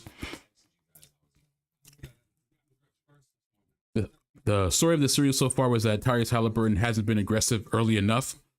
It seems like he was kind of cruising through the first 2 quarters of game 1 and game 2, even though he did hit the game winner in game 1 late in the game. It kind of seems like he was like a little bit lackadaisical, a little less aggressive, wanted to facilitate the ball more than actually take some shots, some threes, drive to the lane. That has not been the case this game. Since early in the game, He's been driving to the lane, hitting that beautiful floater, taking threes, and he's been a menace on the defensive front for the Indiana Pacers as well too. So Tyrese Halliburton has probably heard a lot of the talk, probably got a lot of feedback from his coaches, and is starting to be a little bit more aggressive early on in the game. Off the bench for the Indiana Pacers, you got Obi Toppin with 6. You got TJ McCollum, which provided 6 points, and Benedict Mathurin, who provided an early spark in the second quarter with 14 points. He's been pretty quiet since. And then we have Ben Shepherd with 4 points as well too. So overall, pretty solid showing from both teams. Definitely more production off the bench for the Indiana Pacers than OKC Thunder have gotten. But OKC Thunder, all the starters, man. You got SGA with 17, and you got Jalen Williams with 17, Chet Holmgren with 15, and Lou Dort with 12. So all the starters are really contributing for the Oklahoma City Thunder. If you just started watching the stream, man, I really appreciate it, man. We're Game 3 of the NBA Finals. We're streaming every single game in the finals. Game 4 is on Friday. Give your boy a like, subscribe, follow for the algorithm, and it really helps me out a lot. We're on the road to 500 subs. Let's get it. Oh, Jalen Williams just missed a dunk.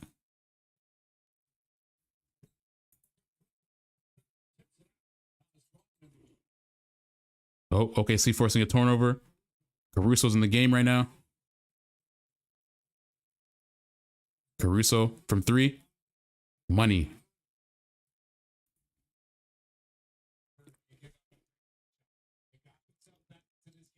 Looks like OKC is really trying to reconfigure and put some more pressure on the Indiana Pacers defensively. Caruso almost with the steal, but it goes out of bounds. Shout out to anybody who's watching, man. We got a couple quarters left. Let me know who you got winning this game. You got another Tyrese Halliburton game winner? Or maybe you got an SGA game winner. Let me know what you guys think. Mathurin pulls up. Mid-range, got it. Jalen Williams pulls the ball up.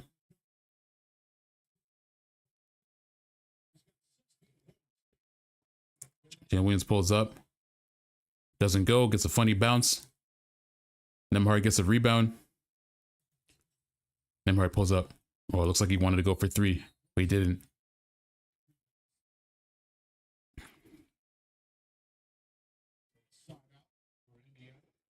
Indiana will get the ball inbound from the side. So in the first 3 quarters through game 1 and 2, Tyrese Halliburton only had 15 points, but tonight he has 19. So he's being a lot more aggressive defensively and offensively, and a lot earlier too. Shout out to anybody who's watching me, whatever platform you're watching on. I really appreciate if you give me a like, follow, subscribe, whatever it is, man. Helps me out a lot, helps me grow.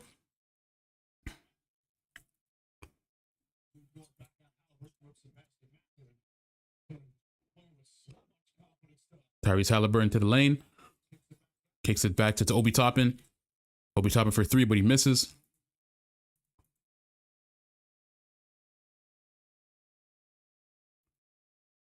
SGA has the ball right now. He's working on Nembhard.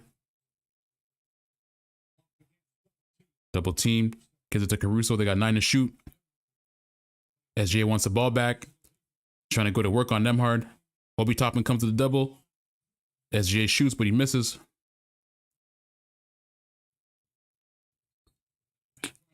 Obi Toppin tries to get the ball to Mathurin in the corner, but he falls out of bounds. So it's a 2-point game. Indiana leads 81-79. Lou Dort will bring the ball up for the OKC Thunder. We got just over 3 minutes and 30 seconds left in the third quarter. Hartenstein has the ball. Tries to get it to SGA, but it's not there. Caruso has it. Caruso left-handed layup, but misses. Obi Toppin tries to get it up there over to Chet, but he misses. Isaiah Hartenstein takes it down for OKC, gives it to SGA. Chet Holmgren for a 3. Ooh, in and out. That was hard. Lou Dort gets a rebound. Back to SGA. They got 11 to shoot.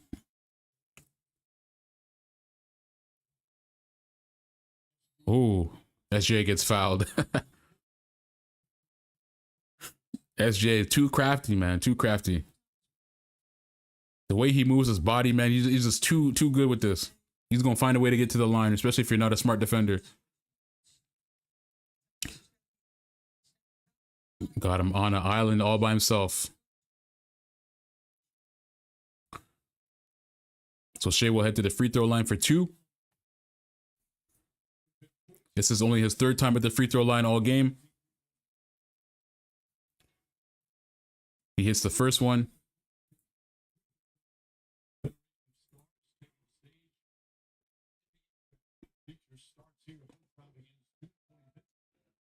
Oh, should we live stream the NBA draft?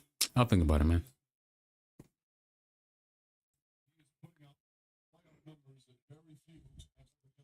Here's the second one. So SGA has 19 points right now already. We're just under 3 minutes left in the 3rd quarter. And this game is this game's gonna go back and forth, man. This is gonna be a ricochet. It's gonna be a 1-2 possession game. OKC with the rebound. Mathurin misses a shot. SGA has it right now. Being guarded by Shepard. SGA gives it to Harkenstein. Back to SGA. SGA wants to put a stamp on this game. Pulls up, mid-range, money.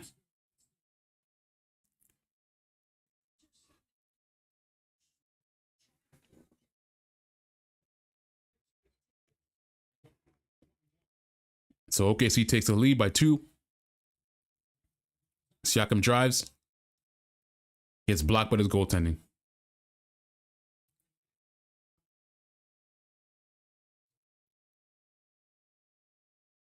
They're trying to put pressure on SGA with Shepard. It's not working, man. SGA is still getting to his spots, still getting that mid-range off. Big Ego Gaming says, let's go OKC. Gonna take the lead back. It looks like this is going to be a ricochet, man. This is going to go back and forth, but it looks like OKC right now is really clamping down defensively. And it looks like SGA is not really being fazed by this defense. They're really trying to double him. They're really trying to pressure him. It's not really working right now. Oh, this is a mad scramble. The ball's going everywhere. Pacers get a turnover against the OKC Thunder. Siakam has the ball right now. Looking for a screen from Hallie. Doesn't take it. Gets it out to Shepard. Back to Hallie. Hallie takes a deep 3. Ooh, miss. Long rebound. Pacers get the ball back. Gets it back to Siakam. Turner gives it back to Halliburton. Halliburton looks like he wants to shoot another deep 3. Pascal Siakam shoots a 3. Misses. Lou Dort with the rebound. Gives it to Caruso. Looks like OKC's going to try and slow this game down, get it back to SGA. They're trying to double SGA. SGA tries to get the foul, but he misses. Mathurin on a breakaway, but gets fouled by Caruso. Let's go. So, Big Ego Gaming, you think OKC going to win this? Oh, shit. Yo, anyone who's from Canada will notice, man. There's the dude from Toronto who's always courtside in every single Raptors game. The brown dude who owns a car dealership. I forgot what his name is, but y'all know who I'm talking about. He's at the Indiana Pacers game right now. He's at the Indiana Pacers game. That's crazy. This guy's like a basketball super fan. He's like taking mad pictures with all the Raptors players and everything like that. He's like courtside at every single Raptors game. It looks like he's in Indiana right now. He's wearing a Canada jersey too. It's probably because there's 4 Canadians in the NBA Finals right now. We got 4 Canadians in the NBA Finals, which I think is the most that's ever been in the NBA Finals all at one time. You got SGA, Benedict Mathurin, Lou Dort, and Andrew Nembhard. 4 Canadians in the NBA, man. It's crazy. 2 on each team. OKC's bench is getting warmed up. Pacers going to tire themselves out on our starters. Bench is going to stand. That's what I've been saying too, man. I was saying that the good thing for OKC, especially in that first half, was that they kept the game relatively close and they weren't getting any production from their bench, or at least not as much production as the Pacers. At one point, the Pacers bench had 19 points. The Pacers had 19 points from their bench, where OKC didn't have any points off their bench, right? So if you can get no production from your bench and still keep the game relatively close, 1-2 possession game, you like that if you're a coach. Holmgren and 1. Because from a coach's perspective or from the player's perspective, if you're confident, it's only a matter of time before these guys get going and before they start getting them shots falling, right? And now look at it. Chet Holmgren and one. Who did he get fouled by? I think it was Toppin on the foul. Nope, it was McConnell. I've been OKC since before Westbrook and Birdman. Nice. Oh, okay, so you've been an OKC fan for a minute, man. That's crazy. Since before Westbrook and Birdman. That's a long time ago, man. Let me ask you a question, Big Eagle Gaming. If OKC wins this finals, do you think SGA is the greatest Thunder of all time? Since they were the Sonics. Since they were back in Seattle, gang. Holy. Appreciate it, man. I like doing these live streams, man. I like getting on here, man, chatting with you guys. You know what I mean? To me, this is dope. We're going to be streaming Game 4 on Friday as well, too. We're going to be doing all the NBA Finals. We're going to be doing games next season, too. And we're going to be doing reactions to stuff that happens in the offseason as well, too. So if you like all this, man, give me a like, follow, subscribe, whatever platform you're watching from, man. I really appreciate it. Working overnight, man. Where do you work at, Big Eagle? You don't have to say the name or whatever like that, but what type of job is it? The overnight shift is tough, man. Jalen Williams from 3. OKC takes the lead. Let me update the scoreboard. Sorry, y'all. This is... The Thunder have come back. They've got some renewed energy. Looks like Big Eagle Gaming was right, man. Jalen Williams just hit a big 3 on Nemhard right before the end of the third quarter. So now OKC has a 5-point lead going into the third quarter. Sorry, going into the fourth quarter. Big Eagle Gaming. I'm hearing rumors that Seattle might get another team again. They're saying that the two places that might get another team are Las Vegas, and Las Vegas is one of them. And then I think Seattle was the other team, or the other city that they say might get one as well too. So if Seattle gets another team, you still going to be an OKC fan, or you going to revert back to the Sonics? Because I think if Seattle gets another team, they're probably going to call them the Sonics again. 12-night overnight Amazon fulfillment center. Woo! 12-hour overnight, man. Holy, that's a long ass shift, gang. But hey, we all got to get that bread, man. You got to do what you got to do, man. At least you're able to, you know what I mean? Like, get a little bit of entertainment. I'm glad I can provide a little bit of entertainment while you're working, you know what I mean? That shit is tough, man. I used to work in a warehouse at 1.2.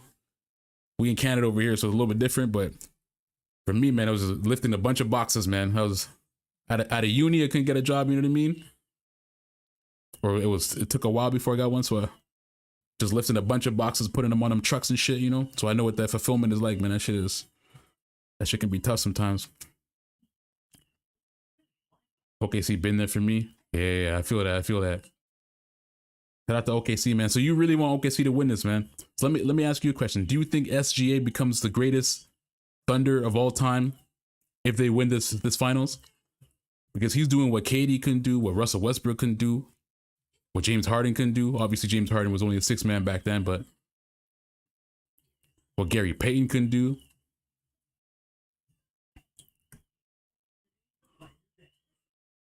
Shout out to anybody who's watching, man. I really appreciate it. Whatever platform you're watching on, give your boy a like, subscribe, follow, whatever platform you're on. It helps me out a lot in the algorithm. Again, we're going to be streaming Game 4 of the NBA Finals on Friday. We will stream for as much games as there are. Hopefully, it goes to a Game 7. You know, we love a Game 7 over here, but the way OKC is playing right now, they may close this thing out in 5 or 6. Let's take a look at some of the stats from the night. We're going to take a look at some of the team stats first. So right now, when it comes to the boards, OKC is winning the boards overall. They got 35 rebounds to 26 for the Indiana Pacers. So the OKC is really just dominating the boards the whole night. Now, the big difference is turnovers. Indiana Pacers have been a nuisance for the Oklahoma City Thunder all night, especially Tyrese Halliburton. He's been playing great defense. Indiana Pacers only have 9 turnovers, and OKC have 14. Now, this is usually not regular. Usually, the Oklahoma City Thunder are the one causing the turnovers But tonight, it's been all Indiana Pacers in terms of defense. Indiana Pacers are shooting 27% from three, while the Oklahoma City Thunder are shooting 55%. And we got the Indiana Pacers shooting 48.4% from field goal, while the Oklahoma City Thunder are shooting 49%. So in terms of shooting from field goal, it's pretty close. Mano y mano. It's not just SGA, don't get me wrong. That man's playing his ass off. He's definitely up there. Can end up being top 2 or top 3. That's a fair assessment. I don't think you can take away what Westbrook did, even though he didn't win a chip.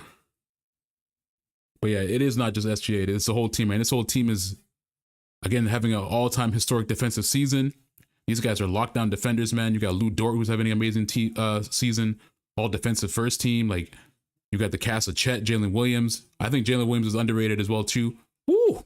And one Mathurin.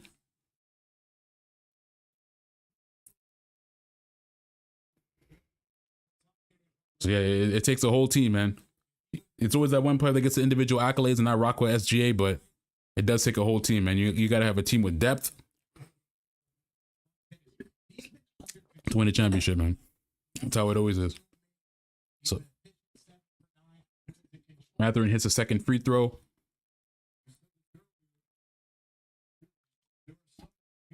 The scoreboard is slightly ahead of the broadcast that I'm watching right now. As long as OKC stays being a horsey, I'm not worried about turnovers. It looks like they're trying to clean up a lot of the stuff right now. I definitely think that coach talked to them a little bit. Wallace in the lane. Tough shot, get it.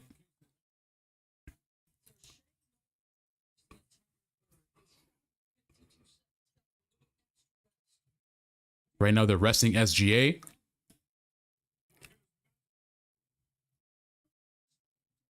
All right, they have Harkenstein, Caruso, Wallace, and Jalen Williams on the floor. Ooh, Harkenstein with the tough left hand off the glass.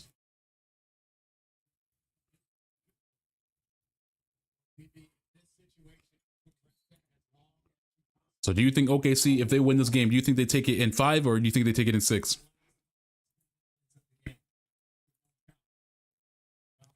Shout out to anybody who just started watching, man, whatever platform you're on. We're streaming Game 4 of the NBA Finals on Friday. Give your boy a like, subscribe, a follow. Helps me out a lot in the algorithm, man. Gets me out there. Ooh, that was a nice move by Mathurin. Off the glass, left-handed. 2-point game right now. It's going to be a 2-possession game for the rest of the game. It's going to be a tight game. Jalen Williams wants to take the shot, fakes it, gets it to Caruso, back to Harkenstein, to Caruso, turnover, gets stolen by TJ McConnell, out of bounds. It'll go back to OKC. I think he was looking for Obi Toppin in the corner. Wait, what? They're saying it's deflected. Harkenstein is saying that he never touched the ball. Looks like no one touched that ball. Oh, yeah, that's a bad by the refs. Refs are saying that Harkenstein touched it and went out of bounds, but Harkenstein on the replay did not touch it at all. He was trying to get it to Shepard in that left corner, but just completely missed the mark. But that will be overturned, and OKC will get the ball back. Giving them another opportunity to increase their lead by even more. Fix that scoreboard a little bit, you dig?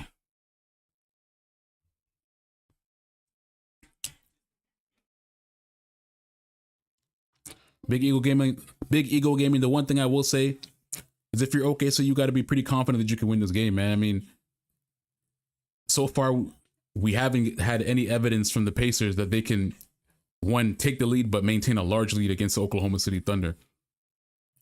Game 1, of course, Halliburton hit that game winner at the end with 0.3 seconds left. Game 2, Oklahoma City Thunder pretty much led that game the entire way through. There was not a single time where the Indiana Pacers looked like they could come back and win that game. And then in this game, Indiana Pacers have had moments where they've maybe had a 4 or 5 point lead, but they haven't been able to extend that past like a 10-point lead where you think, okay, Indiana Pacers are for sure winning this game. They're going to close this out. This game has remained relatively close throughout the entire night. It's been a 1-2 possession game. And at this point, it's been seesawing, right? So you get anyone can take this game, you know, and knowing Oklahoma City, they can go on a run. Any one of these teams can go on a one. Big Eagle Gaming says they're going to go to game 6. Pacers earn their spot. It's going to be a good game, I think. We lose one, game 1 and 5, that's it. I think that's a fair assessment. I think OKC will take one in Indiana and lose one in Indiana. Now, I don't know if it's going to be this game or the next game, but I think they'll be able to close everything out. I think 6-2. Before the NBA Finals started, I said OKC in 6 before I saw anything. But you do got to give Indiana the respect because they are a dangerous team, man. And I think I'm happy that the Indiana Pacers made it to the finals instead of the New York Knicks. I think the Pacers match up against the Thunder a lot better than the Knicks would. I think the Knicks would have got. I think the Knicks maybe would have squeezed out one win just because, you know, it's just embarrassing to get swept. But I think OKC probably would have won it in 5 if the Knicks made it to the finals. But yeah, I'm rocking with the Pacers, man. I like what they're doing. Obviously, I like Pascal Siakam. But yeah, I'm inclined to agree with you based off what we're seeing. Shout out to anybody who's watching, man, wherever you're watching from. Give your boy a like and subscribe, man. This is game 3 of the NBA Finals. I want to know who you got for NBA Finals MVP up until this point. We're going to be streaming game 4 of the NBA Finals on Friday. Same time, 8 o'clock. And we're going to be streaming every single game after that. If it goes to game 7, we'll be streaming till game 7, man. So we'll be streaming every single game of the NBA Finals, man. Whatever platform you're watching on, I appreciate you watching.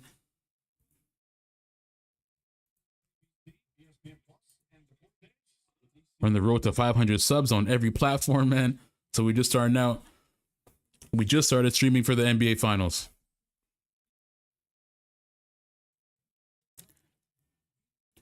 And we will be streaming more, doing more reaction content in the off season.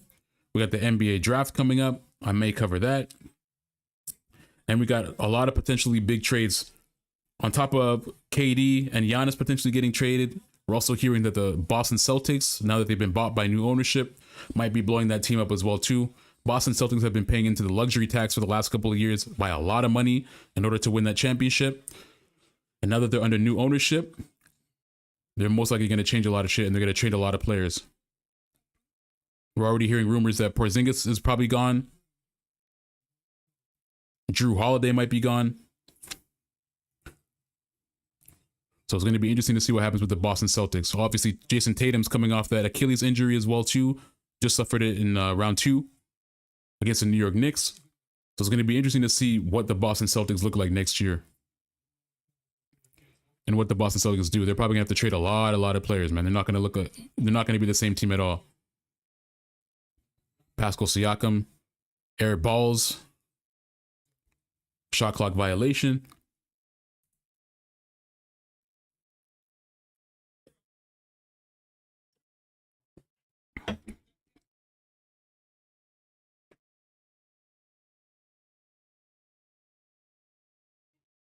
SGA is they're showing like the sideline audio of SGA right now. He's looking intense, man. He does not want to lose his game. He's looking intense right now. Oh, we're a little bit behind. Obi Toppin has the ball right now.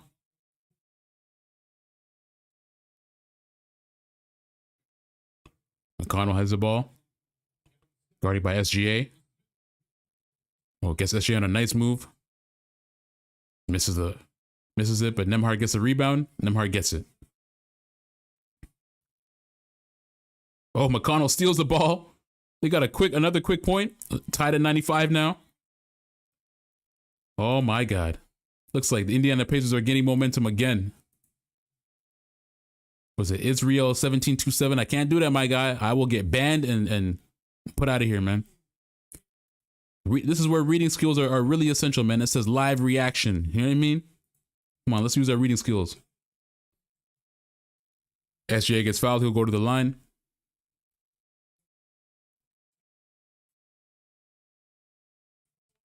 So SGA will go to the line.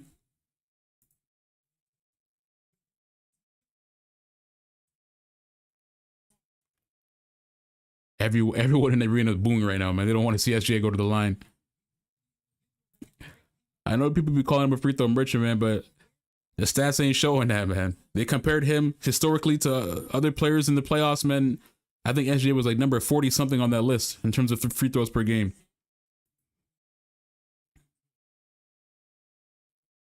Oh, SGA misses the first free throw. I guess they say ball don't lie, huh?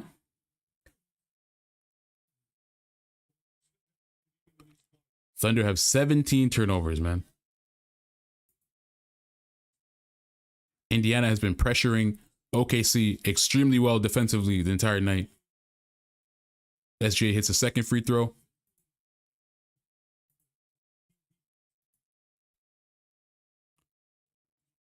Mathurin pulls up. Money for three. We got just under 7 minutes, or just a little bit over 7 minutes left in the game.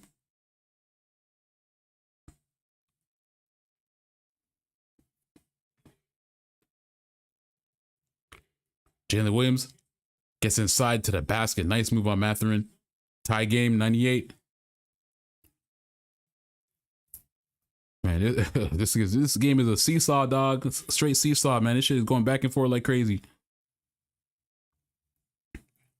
We got Mathurin got the ball right now. Oh, he loses the ball. Pascal Siakam gets it back. Gets it to Mathurin. OKC with the rebound. SGA has the ball. We got... Ooh, Holmgren gets fouled. He won't go to the line, they're saying, before the act of shooting. Tyrese Halliburton is coming back in. He was on the bench.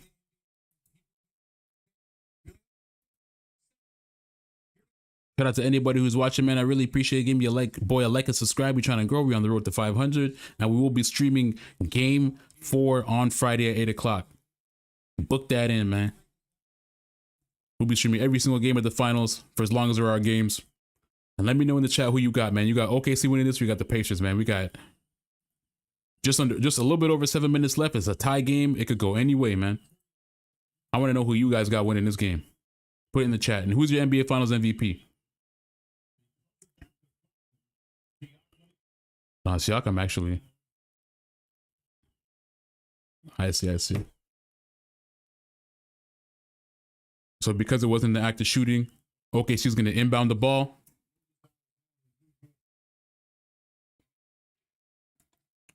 They're trying to get that ball to SGA. Gives it to Harkenstein. Williams gets the ball back. To Harkenstein.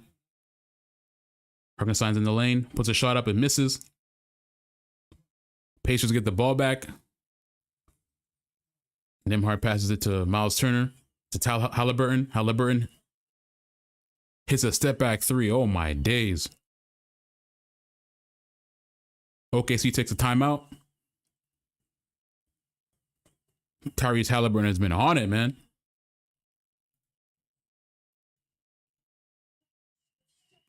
Ooh. Ooh.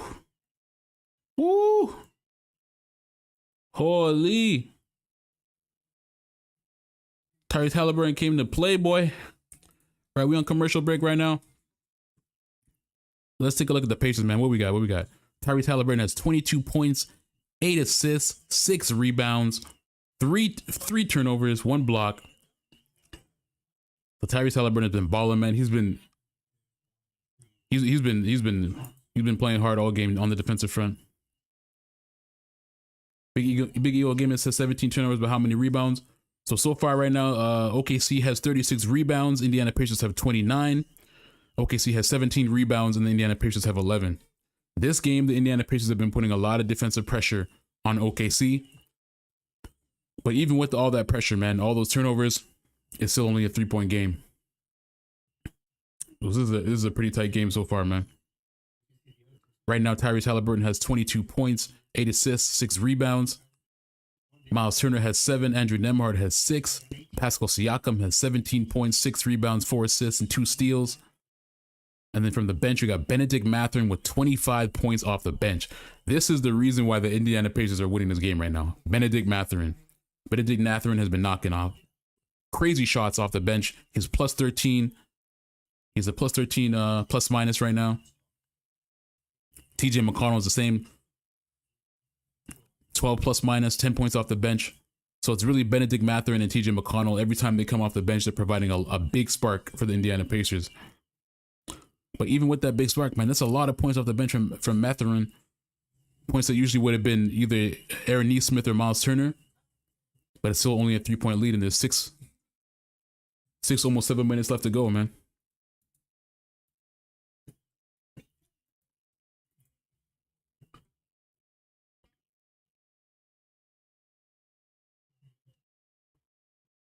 We got plenty of time in this game, man. Hey, shout out to Ghost, man. You back. Where you been, man? Shout out to you. Ghost, man. I'm not sure if you've been watching already, but this game has been pretty crazy, man. It's been a seesaw. It's been back and forth like crazy. Right now, the Indiana Pacers lead by 3, but it's been back and forth all game, man.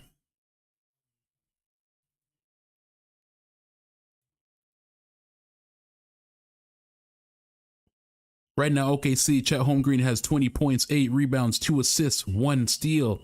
Jalen Williams has 22 points, 5 rebounds, 3 assists.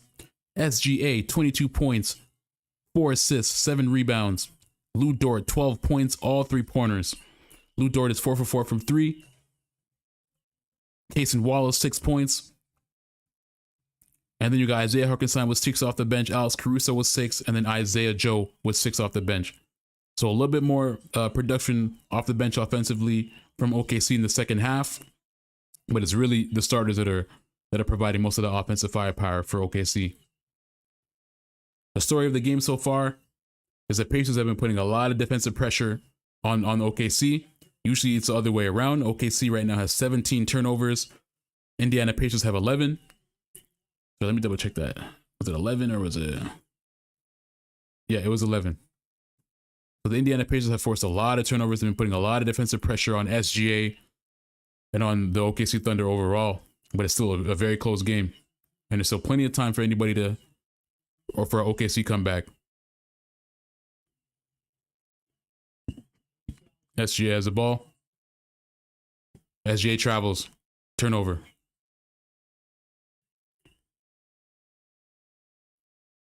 Who do I think is going to win? Oof, man, it's been a seesaw. I think OKC is still going to find a way to win, but I think it's going to be close. Moving screen on Miles Turner. OKC gets the ball back.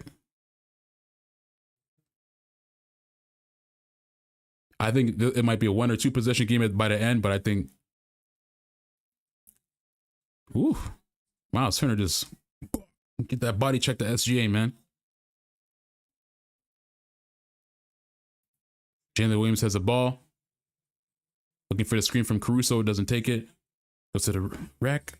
Floater, beautiful floater from Jalen Williams.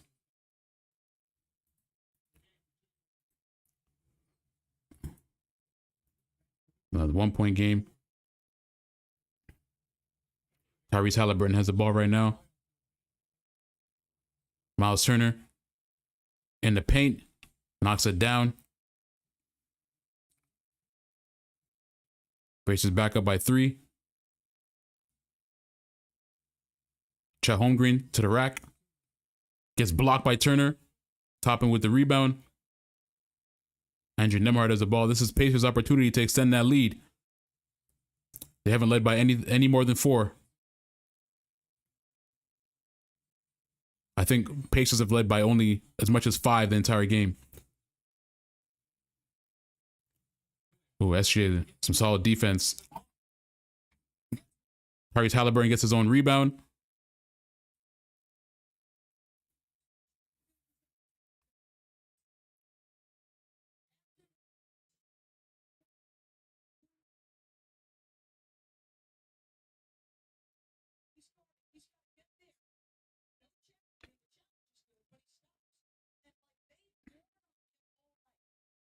Yeah, SGA is looking tired right now, man. They're putting pressure.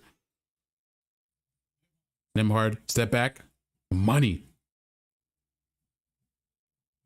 Pacers extend that lead. Big Ego says OKC going to lock down Tyrese and Siakam. Oh, Lou Dort, corner three. That's his first miss from three the entire night. Pacers get the ball back.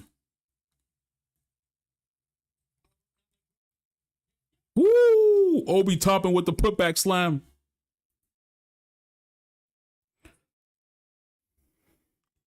Right now, though, I don't know, Big Ego Gaming. It looks like Indiana has a 7-point lead right now.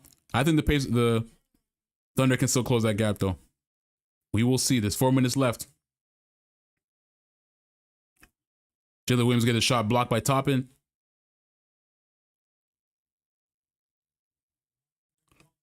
Just under 4 minutes left. OKC is looking real tired right now. I'm not going to lie.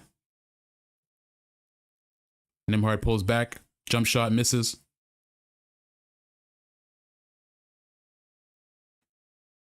Now I can see OKC taking a timeout soon. SGA gets the ball to Chet Holmgren. Chet Holmgren gets fouled.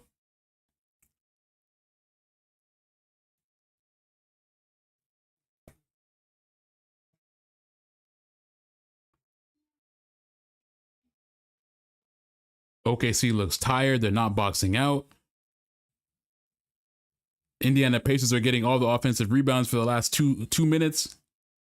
Obi Toppin with the crazy putback slam to put the Indiana Pacers up by 7. OKC. Looks like OKC finally takes a timeout, which they desperately need.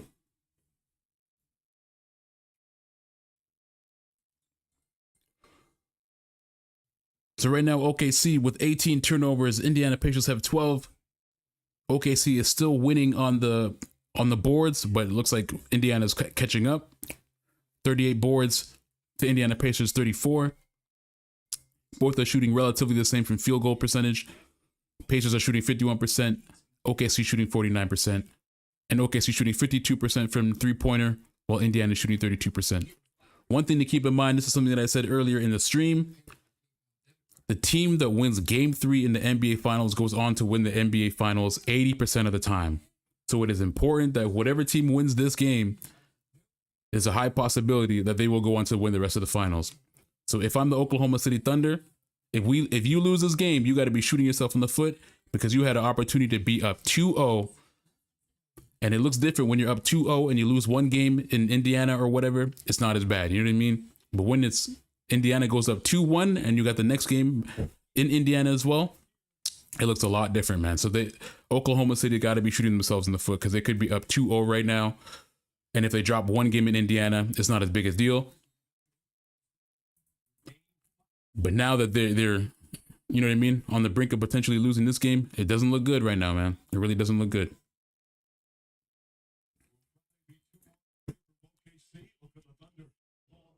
Right now, SGA has 22 points. Jalen Williams has 24 points. Chet Holmgren has 20. Pascal Siakam with 17. Tyrese Halliburton with 22. And Benedict Mathurin with 25 off the bench. That's the type of production you want off the bench as a coach, man. That's beautiful.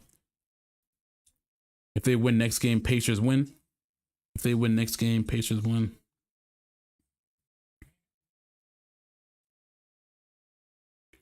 So you think as SGA got it?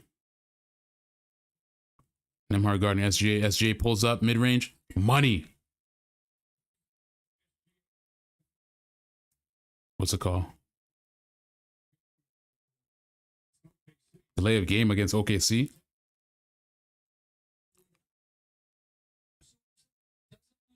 SGA with that mid-range, man. Mid-range menace. Straight up.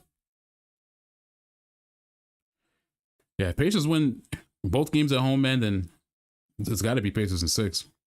But these two teams, man, it's really just about momentum and about who can close out each game because Neesmith puts out a corner 3.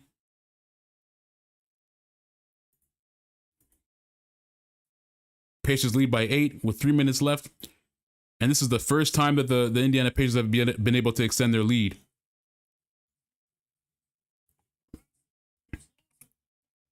Oh my God. Another turnover.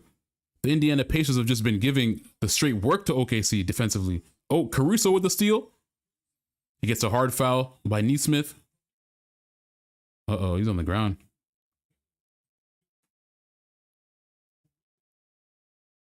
OKC looks like they want a flagrant.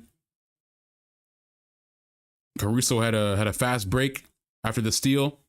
He was about to essentially get some free points, and he got fouled hard by Nembhard from Neesmith from behind. OKC looks like they want to get a flagrant call from this. I don't think they'll get a flagrant on this though.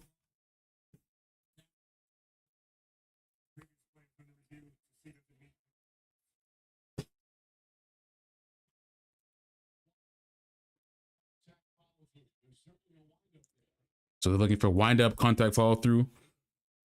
Might be a flagrant one. I don't think it's a flagrant one, but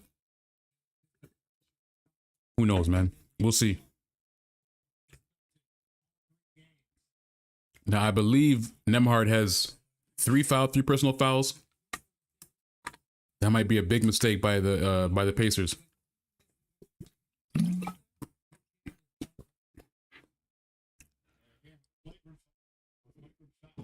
This may be what OKC needs to be able to come back. Flagrant foul will give the ball back to OKC as well.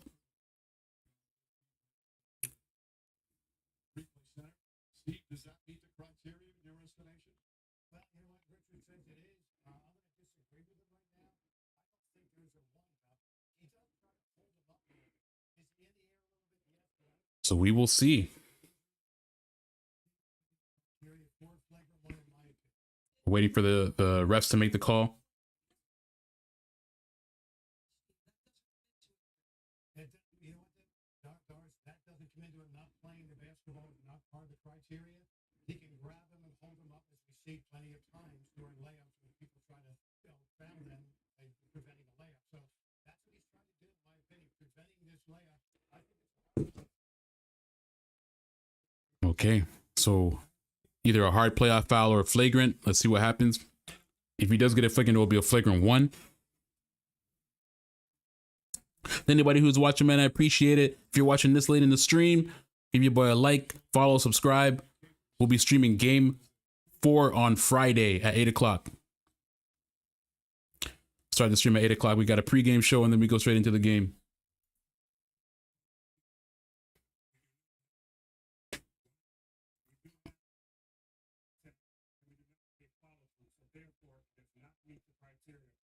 So it is not a flagrant foul. Caruso will get 2 free throws, but they will not get the ball back since it is not a flagrant 1.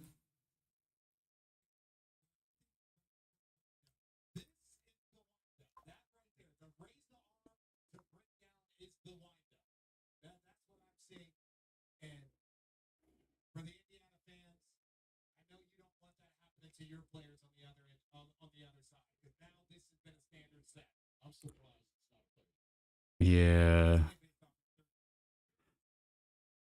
That could go either way, honestly. But that's a good foul from Neesmith.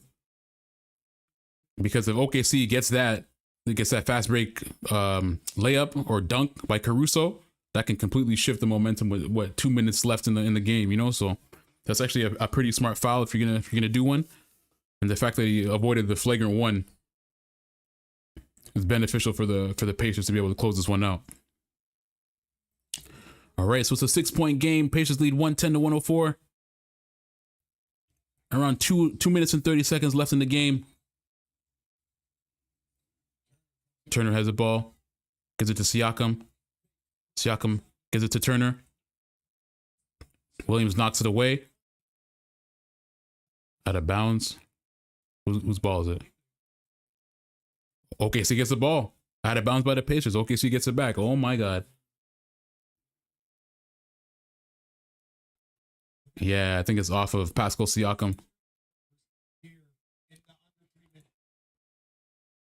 So that's two turnovers by OKC. OKC gets the ball back. And it's a 6-point game. 2-possession game. SJ has the ball. Gives it to Chet. Jalen Williams has it. Chet Holmgreen. Oh, for 3. Gets blocked. Gets the ball back for the shoot.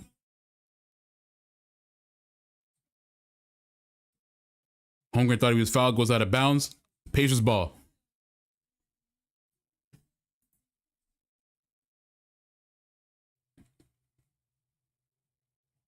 Tyrese Halliburton has the ball.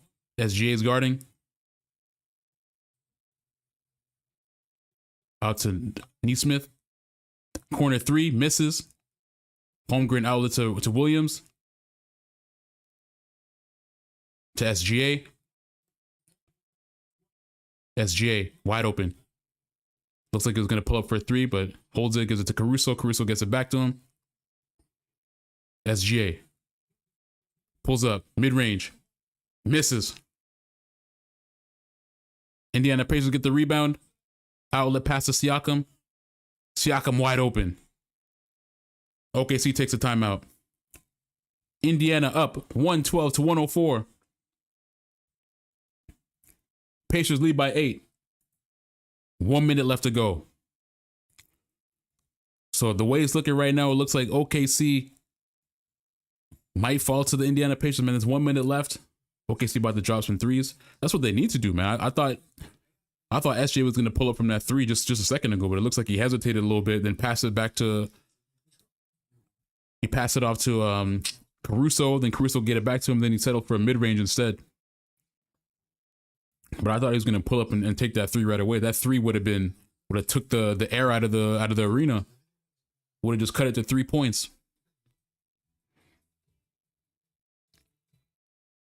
But yeah, I don't know what it's looking like now, man. With 1 minute left and an 8-point deficit, looks a little bit different, man.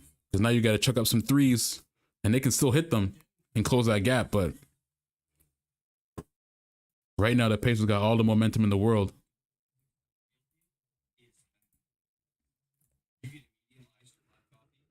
And again, the teams, this is just historical stats, man. This doesn't mean that the Pacers are going to win this series just because they win game 3, but supposedly 80% of the teams who win game 3 go on to win the NBA Finals. So that's important. That is important. Miles Turner with the big block on Chet Holmgren a second ago. The defense has been suffocating from the Indiana Pacers. That's the best way to put it. Absolutely suffocating. They've made the Oklahoma City Thunder uncomfortable all night.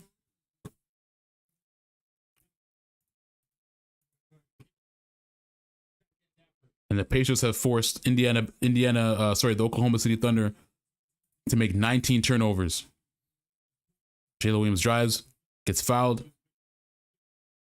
Neesmith has five fouls now.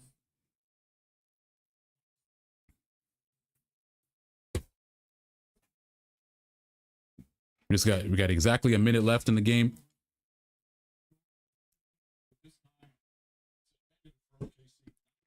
OKC's in the bonus as well. They get fouled again. They're going to the free throw.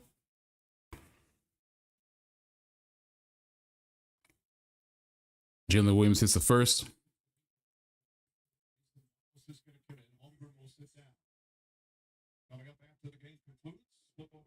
Casey Wines comes in.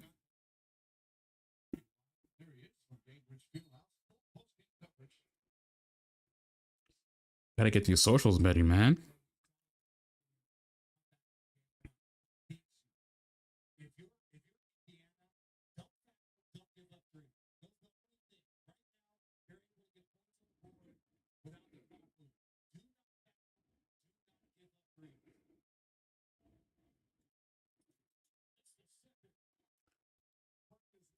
Jalen Williams misses a second. Jalen Williams has been shooting pretty poorly from the free throw line as well. 1 minute left.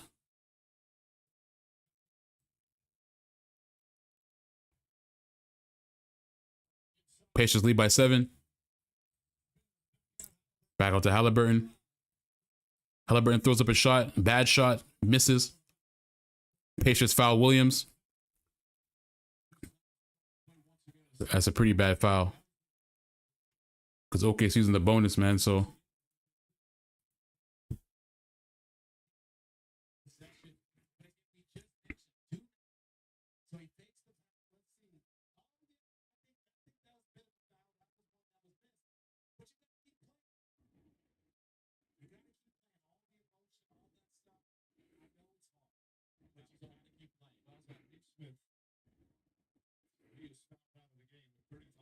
Neesmith just fouled out of the game.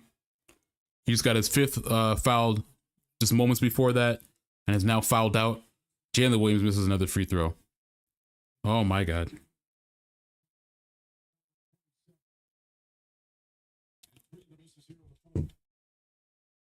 Terrible, because Jalen Williams is having a pretty solid game, man. 25 points.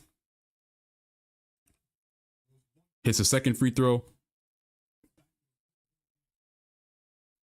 There's 35 seconds left. Thunder got the foul.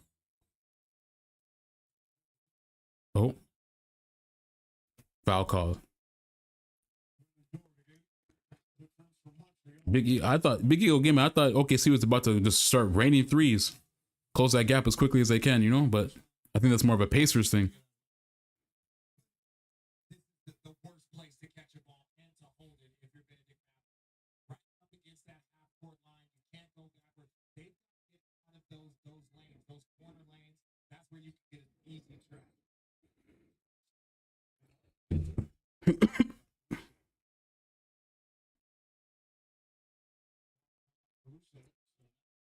Foul called on Caruso. Both teams are now in the bonus. Excuse me. Man's hiccuping. So now Mathurin will go to the line for 2 free throws.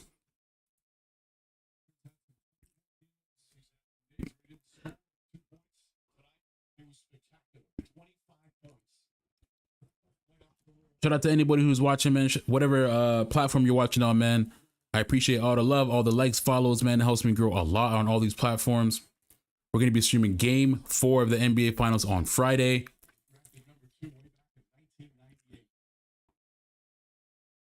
We're on the road to 500 subs, man. So I appreciate all the follows, all the likes, all the comments, everything, man. Mathurin hits a second. Okay, there's 25 seconds left. Okay, so you got to start putting up some threes. Holmgren fires a 3. Misses.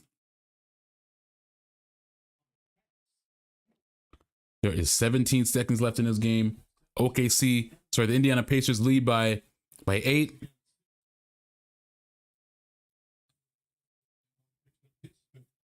The way things are going right now, it looks like Indiana will take game 3 of the NBA Finals and go up 2-1.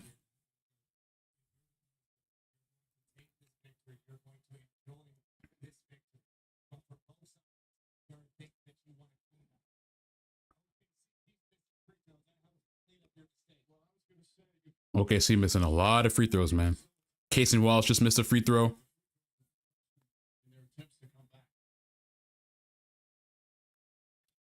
But if you're Indiana Pacers, man, you got to be confident. This is a great win at home. Defense has been suffocating for the Oklahoma City Thunder.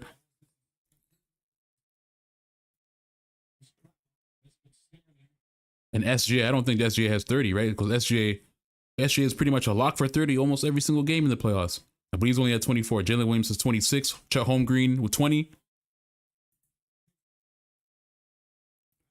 Siakam goes to the basket. Nice little layup in the basket. 7 seconds left. 2.3 seconds left. Okay.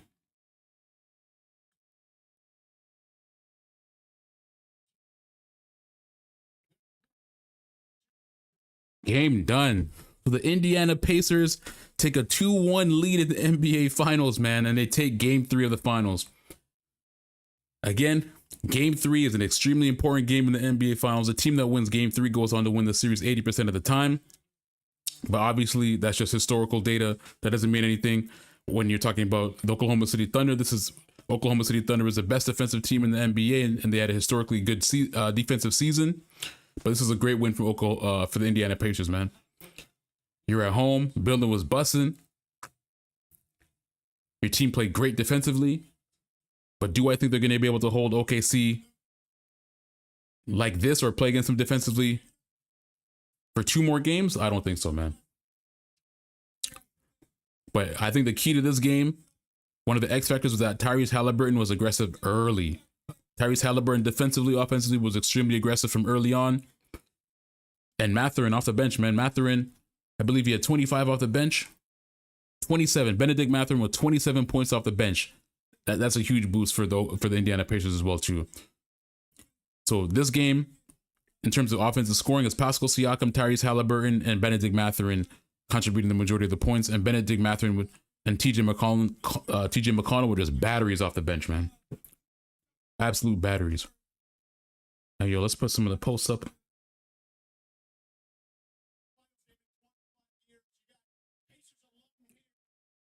Big Eagle Gaming said that's okay. Like I said, Pacers deserve to be here, but OKC is known for miracles.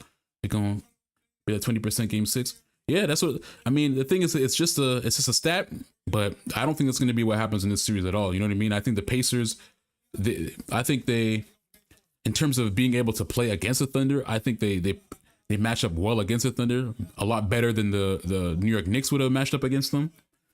But I think overall, Oklahoma City Thunder is still a better team, man. It's just this game, the defensive pressure from Indiana, which I didn't expect it to happen.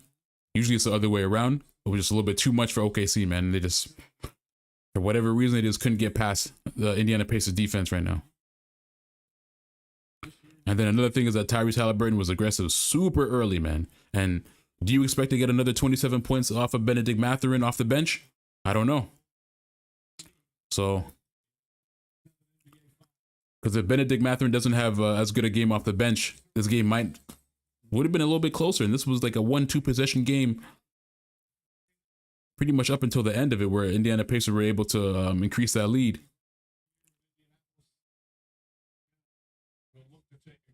Tyrese Halliburton taking pictures with Reggie Miller's kids.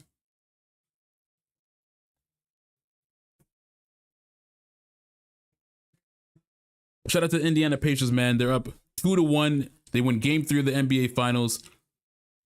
SGA held to under 30 points. Great production off the bench. We'll do a little bit of a post game before we let this go, man. I appreciate everybody who's watching, man. Whatever platform you're watching on, give your boy a like, subscribe, follow. We're going to be streaming Game 4 of the NBA Finals on Friday, this Friday at 8 o'clock. We usually start with the pregame show, and then we get into the NBA Finals, which usually starts around 8:30. Okay, that's done. Let's see what's going on here with the stats. So let's break down the final stats of the game. So for team stats, so what's crazy about this is that in terms of 3-pointers and on the team stats for rebounds, OKC out-rebounded the Indiana Pacers by a pretty large margin. Indiana Pacers had 36 rebounds. OKC had 43. Turnovers, 19-14. OKC had 19 turnovers.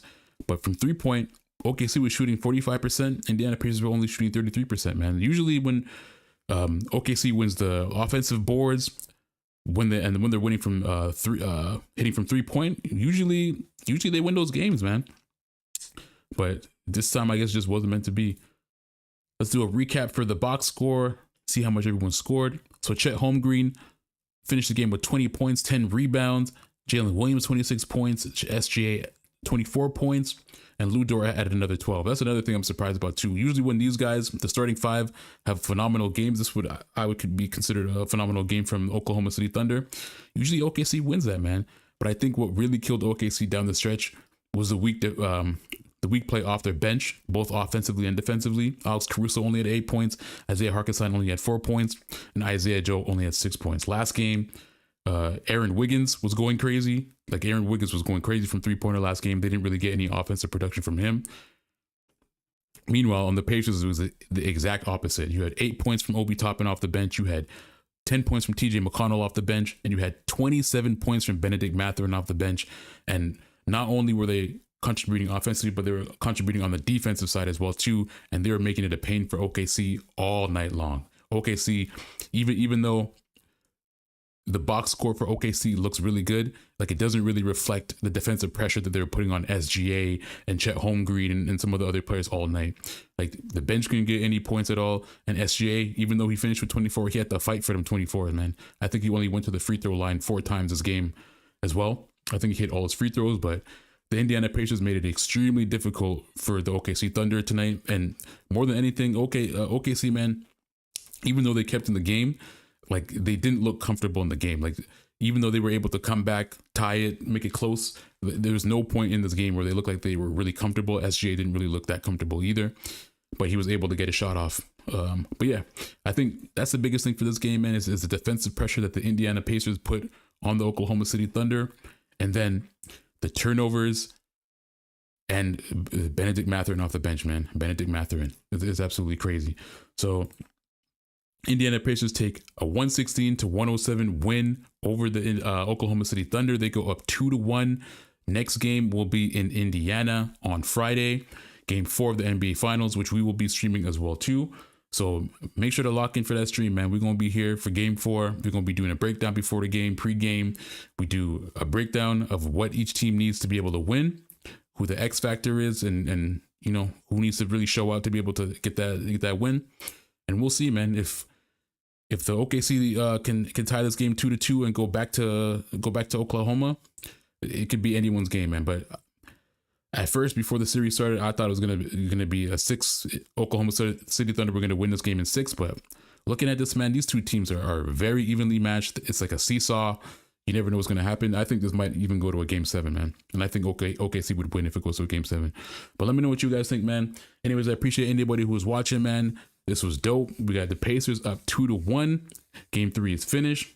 Again, we will be streaming game 4 on Friday at 8:30. Whatever platform you're watching on, man, give me a like, subscribe, follow. It really helps me out a lot in the algorithm and boost the profile. We're going to be streaming a lot of the news coming out in the NBA offseason too. Is going to be a wild offseason, man. There's a lot of speculation on trades that are going to happen. So we're going to be covering all that coming up as well too. But anyways, man, shout out to anybody who liked the stream, all of that. We're going to be here back on Friday, man. And I'm out for tonight, man. Everybody have a good night.